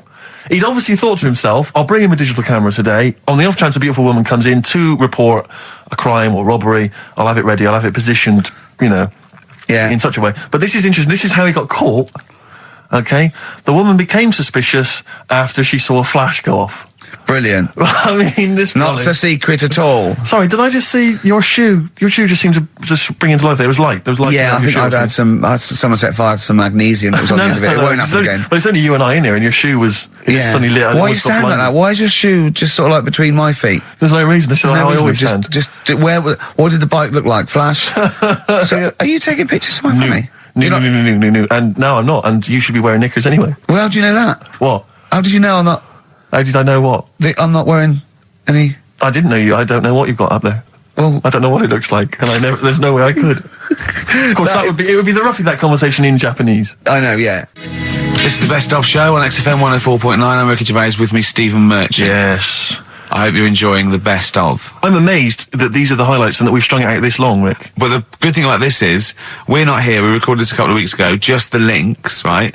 This has taken us about 10 minutes for the whole show. We get paid the same. Why don't we do this every week? That's a great idea. High five. Listen to this clip, it's brilliant. Can I just ask Karl how he got on over Christmas? Because the last time I spoke to him, you hadn't bought a present for your girlfriend. I have to say, I was on tenterhooks all Christmas. Well, you changed it. After that show, I felt bad, even though I shouldn't have done, because... Because you hadn't bought your girlfriend a Christmas present? Yeah, but I said to you, I booked a table at a hotel in Covent Garden, had Christmas dinner there, which was nice, right? It's good food and everything. Didn't feel like enough to me. Well, then I went out and treated some stuff, and then... No. A couple of days before Christmas, he went, I took Suzanne to that hotel we're going to go to for Christmas dinner. We had tea and cakes. And I went, oh, you treated her? He went, no, she paid for it, but I was just showing her what it was going to be like. That was her extra treat. She paid for it. I love that. Brilliant. Yeah. Well, it was a beer. It was like 150 quid for a meal for two, which is pretty dear. So I'm not going to buy her cakes as well. All right, love, have anything you want. You pay for your own pudding, I'm not mental. Yeah. So you treated her to some other stuff? Some bits and bobs. She chose them and you paid for them? What, the presents? Yeah. No, you chose them and she paid for them, but, you know, it's the dollar cans. I got them on the way home that Saturday. Well done. And what did you buy? Well, just some bits. It might be personal, Steve. Well, I don't care. Just some bits. Yeah, but bits and pieces. Leave out the personal bits. What bits? Just little things. And then yesterday... Right. A monkey wrench and a new washer for the shower. Yeah. Some recordable CDs that you need for your job. Oh, dear. No, when you gave those presents to her, did her face light up? Right. I don't want to tell you what they were, right? But she wasn't that impressed. You're going to tell us what they are now, tell Carl. us what they are. You even know what they are. She told you on Christmas Day. Hold on, wait a minute. But it doesn't matter what they are. It does matter what they are. It doesn't does, Carl. It's you, mate. Of course it doesn't matters. matter. Oh, God! Have you just remembered? Yeah! Right, but there's no need. I've got to tell him, Carl. I really want your permission because I don't want to be I know it's not, but we know it's not that embarrassing. It's really quite sweet. Yeah, but in a way, right, the way I look at it is, right, Christmas, even when I was a little kid, right, is not... Please let me tell him, Carl. Well, let me just tell you first, though. Let me tell you why I didn't go all out on the old present front. All right. Justify yourself. Right? First of all, I've covered it up since then anyway, right, with that present, because I bought her some shoes yesterday, and she did say, I'll give you the money for them, but when I get home, I said, it's all right. I said, you can have them, right? So not only did I buy her some food on Christmas Day, I got her shoes. She's probably had a total... And they feel like a horse. Yeah. It's sort of like, there you go, there's your shoes, there's your food, right, bed down, see you later. Yeah, but what I'm saying is she's done... fed and clothed. Yeah, did you comb her hair? She's done well this year, right? So... The thing She's done well this year. It's like you're a single parent living on a council estate with a smack problem, and you still managed to buy them some Lego. When I was a kid, it wasn't about what you got. I remember one year when I was about 8. Right? Oh, it's going to make me cry, isn't it, this? No, it's not. I'm just saying the way it is, right? I woke up at about 4 a.m. I was like, oh, what have I got? And I couldn't sleep. I was that on edge. It's the excitement of Christmas, isn't it? It's like, oh, what's wrapped up? I need to know. Sure. And it's the fact that people are saying, no, you won't know until tomorrow. Yes, sure. That annoys you and winds you up. Okay. So I got up at 4 a.m, opened my presents, and then went, right, I know now, went back to bed, had a great sleep. Yes. Right? So it's nothing to do with the excitement of what you get. It's the excitement of not knowing what you've got. And then what happened when you got up to go down with the presents? What you're saying to me is that you could wrap up a brick because the thrill of Christmas is in hoping and being excited about what it is, not the actual gift itself. Yeah. Is that what you did? Did you get a brick? No, let me tell you now what he got. He got her a present, right? And she said, she came and said, yeah, he got me. It was an industrial-sized packet of condoms. It was a joke gift. No, it wasn't a joke. It wasn't even a joke. I went home that Saturday after here, past Boots, thought, might have something in here. They were on, like, some value. Right, you passed the makeup. Were they used? You passed the makeup, you passed all the other... Passed the makeup, stuff. passed the lovely vanity cases. Yeah, the foot spas. Exactly. Yeah. Hold on. How much are these, love, for 100? Yeah. $4.99. Yeah. Do I get them reduced if I buy in bulk? So how many did you buy? What was it? I don't know, probably about 100. Right, okay. And is she allowed to use those with anyone? Did you wrap them? Can she just go out and have a wild time? Well, you don't need to wrap. They're already wrapped, aren't they? Oh. And then what did she say when she opened them? No, wait. Carl, what did she say? Right, play a record and we'll come back to this. You're worse than my father. That's genius. Talking about this the other day. What was it now? Listen, the fella. Play a listen. record. Do you want, All right, he's got it now. Go on. This fella goes to the doctors, right? Oh, right, okay. Right, if this is in any way apocryphal, stupid, illogical, impossible, right, you are never, ever speaking again on radio. So make sure this is at least possible. I'll tell you what, I'll even give you improbable but possible. So if anything that breaks the laws of the universe or logic, okay, that's all you have to avoid. On you go. Right, so this fella, right, he goes to the doctors because he's got earache. Right. Okay, if a chimp's living in his brain... Go on. So he's got earache, he's sat in the waiting room and his ears all bunged up and it's hurting a lot and what have you. So the doctor comes out and he goes, right? And because his ear's all bunged up, he doesn't hear it that well, right? So he thinks it must have been me, right? So he wanders in. Keep going. Anyway, I'm going to hate this. I can just feel it in my bones. Steve, I'm going to let you take over. Okay, let's hear it. So the doctor says, sit yourself down there, right? So he sits himself down. He goes, right, take your pants off, right? So he's thinking that's a bit odd. Anyway, he heard that though. He apparently he took his tackle off. The doctor did some operation, What, there in the waiting room? No, in his office. In his office, yeah. What? Wait, so he removed what? His genitals? Yeah. In his office? Why, Carl? Why, Carl? Because he hadn't called him in. Oh, he'd called in a bloke who wanted his testicles taken off, and he didn't do it. What? So the doctor went out and said, Mr. Jones, who's here to whip off your cock and balls, just here and now, right? Bloke comes in, didn't it? It must have been me. So the bloke who wanted his balls taken off didn't say, I think he said me. So he didn't interrupt then. So the bloke goes in, he starts taking his testicles off, and he doesn't say, I'm here for me ears. What are you doing with that? Right, there was this. This is what it's like about getting presents and stuff, right? With my mum and dad. Go on. My mate Colin, right?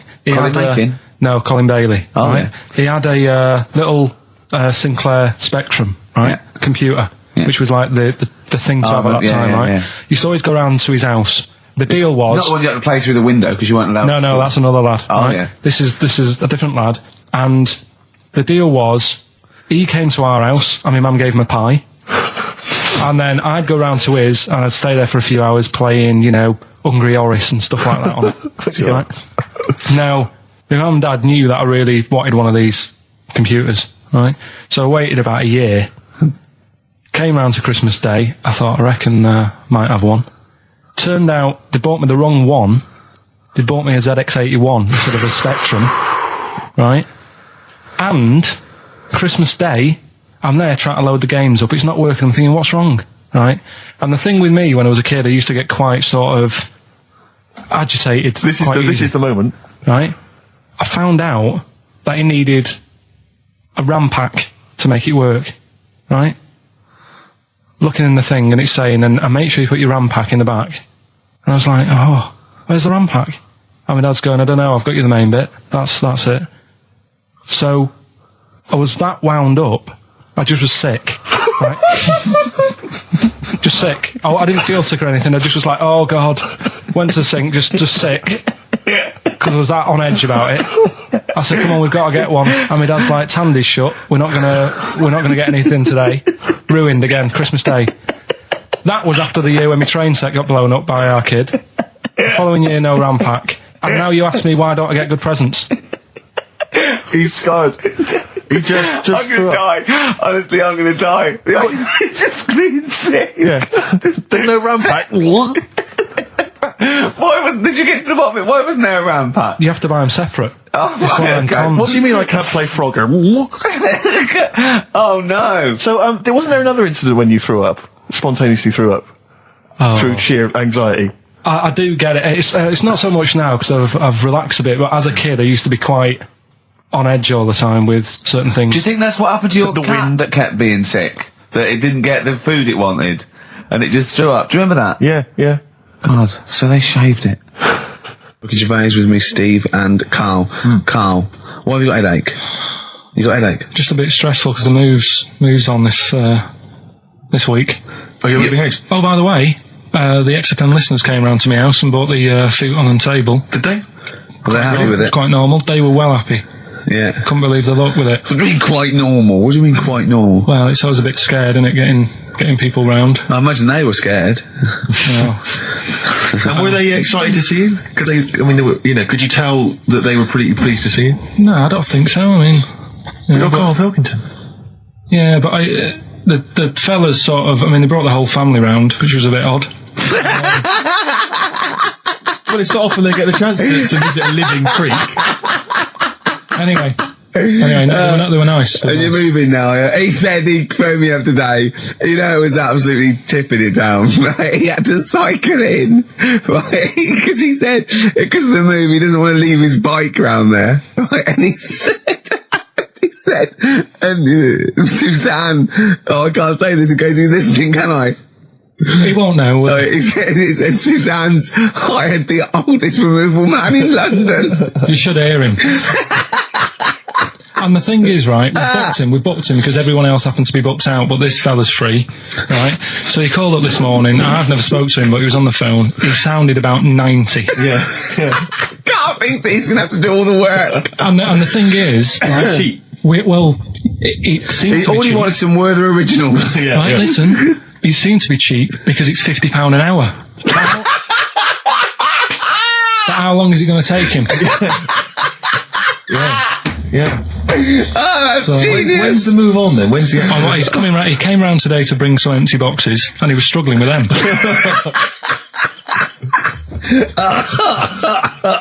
So it actually happens on Wednesday. Oh God. Anyway, so. Rick, I noticed that you were laughing and almost had a heart attack. Doesn't bode well for the boxing match, does it? Cough at the moment, haven't I? I've had my Lemsip. This is the Best Of Show on XFM 104.9. I'm Ricky Gervais, with me Stephen Merchant. Yes. I hope you're enjoying the Best Of. Do you know what a fable is? I've got a rough idea. Okay, it's a thing that uses sort of metaphor, analogy, just to explain sort of morals. I mean, they're very old for a start, and it's all. I'll give you an example of one. A quick one. Oh, the one about the dog with two bones. He goes to a dog's got a bone. He sees a reflection in the lake, and he thinks, "Oh, that dog's got a nice bone. I'll have that." And as he goes to get that one in the reflection, he drops the one he's got, and that's one about I think I was told one when I was younger. Go on. I think it was one.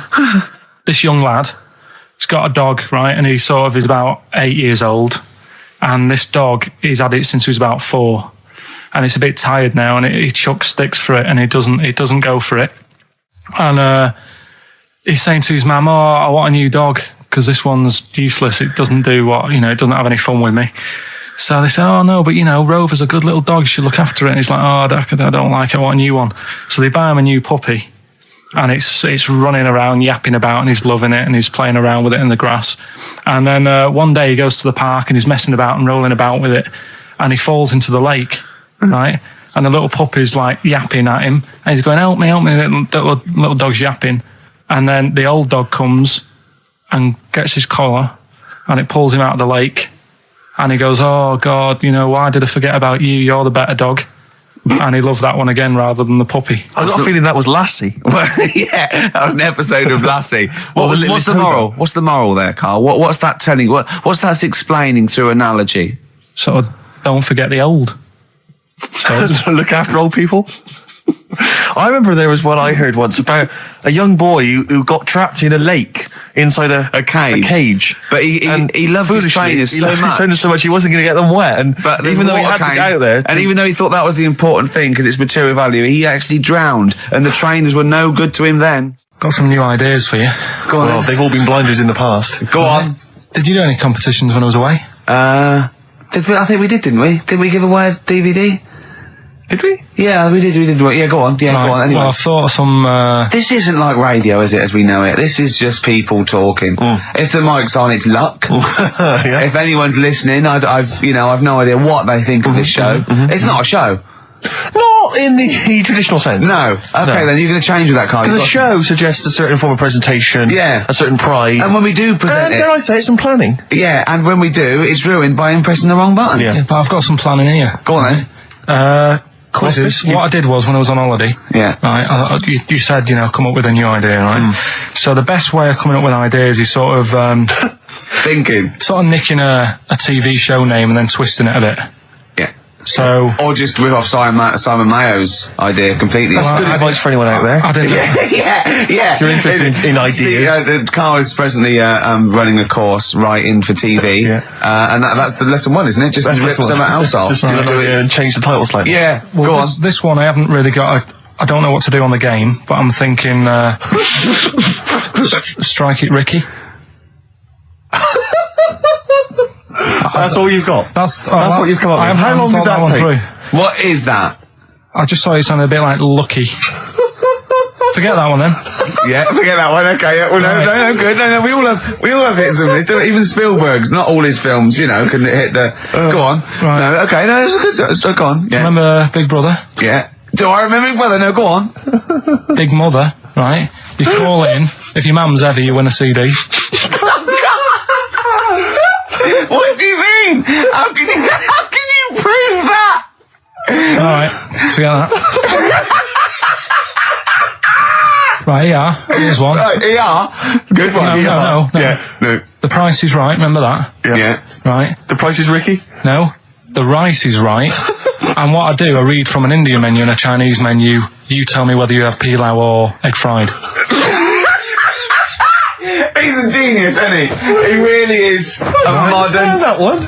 Go on then. Let's go into this one. Let's not cross this off right away. Go on then. What you read from what?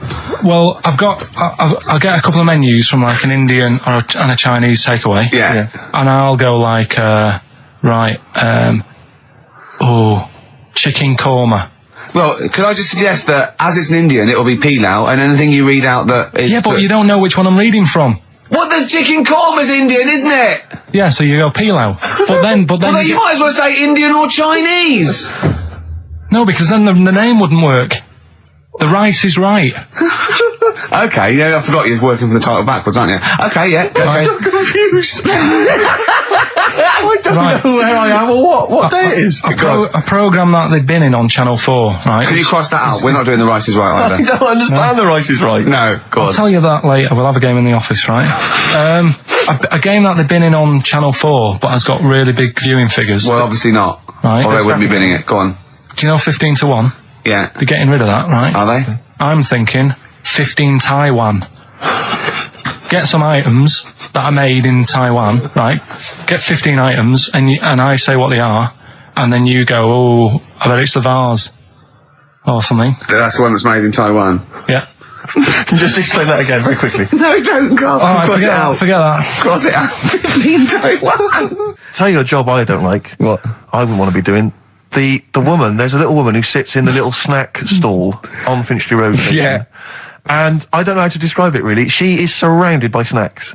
She can't move for snacks. It's Does it look like American Beauty, but with different... Not dissimilar to that. Yeah. It's a little hut on the station. And it's like, if you go to the seaside, you can put your head through one of those cardboard cutouts and it looks like you're a big fat person or whatever, and you can have your photo taken. It's like an equivalent of that, but it's just snacks everywhere. She's got bananas up to her chin. She's got chocolate coming down to her eyes, crisps either side of her. She can't move. She can't do 360 degrees. She's like packed in there. I don't know how she gets in there. I think they put her in there first, and they pour in the bananas. Yeah. Then they go pour in the nuts. She has 2 hours of makeup before they exactly, yeah. dressing her in there. Because I'll ask for something from the fridge, and she cannot turn her head to see. She has to go by feel alone, just to feel the fridge and get stuff out and pass it. And often I'll say, that's not what I wanted, but she can't. You've got to let her off. It's extraordinary. Dear. But there's no music playing. Does she have to nothing. sell her way out of it? Exactly. If it's a slow day, she's stuck there till the next day. Yeah, it's like a world-breaking attempt. Yeah. Carl, what job wouldn't you want to do? Well, any job. You're a lazy... You're joking, aren't you? I've done loads of stuff.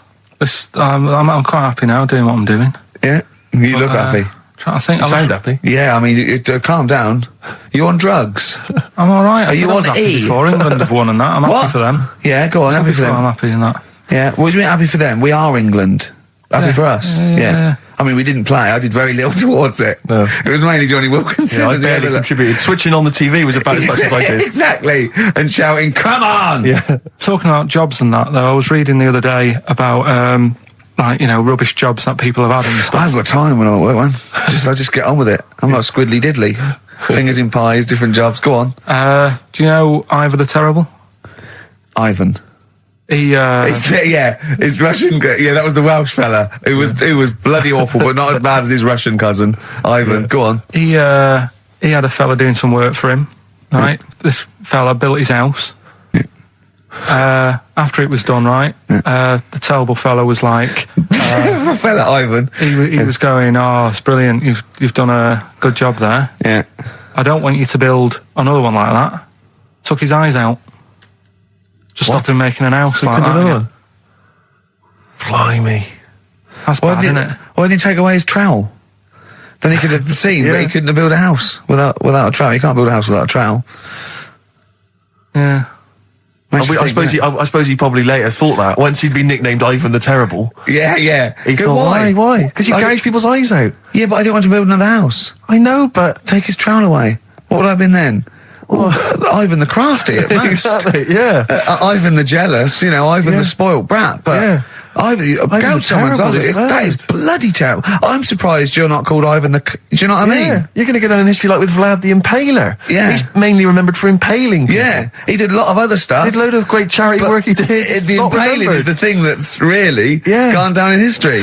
When were you reading about Ivan the Terrible? No, it's just or Ivor the Terrible is the thing you remembered from this informative article. No, it was just little bits like that. Talking about him, there was a thing about someone who worked for that fella who painted the ceiling. Sistine Chapel. Yeah, there was a thing. A woman who worked for him in his house, and I love how you assimilate information when it's just bordering on the academic, or just the interesting and true. It's wonderful. Ivor the Terrible gouged someone's eyes out 'cause built him an house. That fella who painted that ceiling had a woman work for him. Imagine if you wrote that down in an essay. Imagine if you wrote that in a school essay. Well, you'd probably end up with not getting a grade, or thinking you turned up to more than you had. Exactly. Anyway, the woman who lived with... Yeah, the woman who lived in a shoe. Go on. Yeah, there was this woman who lived with him, and she used to go out and do all this shopping and that. Yeah. But because she couldn't read or write, he used to have to draw everything that he wanted. Why couldn't you just tell her? I don't know.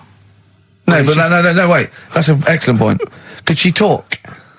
Yeah, but if it's a big list and that, loads of different coloured paints. But why couldn't she draw on a piece of paper? Why did he have to do it? Because he's a better drawer, isn't he? That's the point. That's it. We were just looking for the logic of the story. You found it. You've done it. Play a record. He's a better drawer.